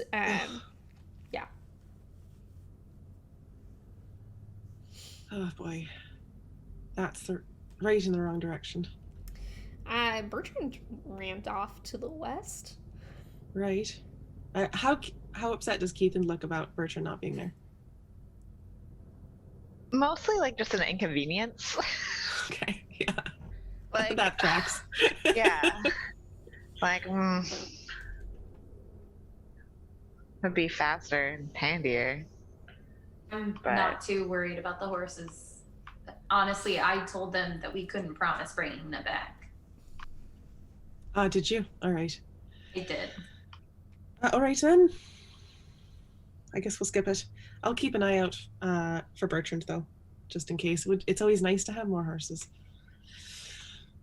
Okay, off we go. I'll just walk with alongside Maggie, Okay. so we're all walking together. Sounds good. And I think as you guys are walking down the trail towards Gondorin and the source of the fire, I think we're gonna end right there. That seems like a nice little place for you guys to end. And yeah. Thank you guys so much for watching Ladies and Gentledice. Rocks. Yeah. If you're just tuning in a little late in the episode, you can catch up with the rest of the episode on our YouTube channel. We broadcast our new episodes live on Twitch every other Sunday at 4 p.m. Pacific time, and then they go up on YouTube the next morning. So you can go check out all of our previous episodes there. We also rerun our new episodes on Wednesdays at 7 p.m. Pacific time. Come join us on Twitter. We are at Gentledice. Come join us on Discord. You can find the link to that in our Linktree, Linktree/Ladies and Gentledice. And we would love to see you and hang out with you. So come on down.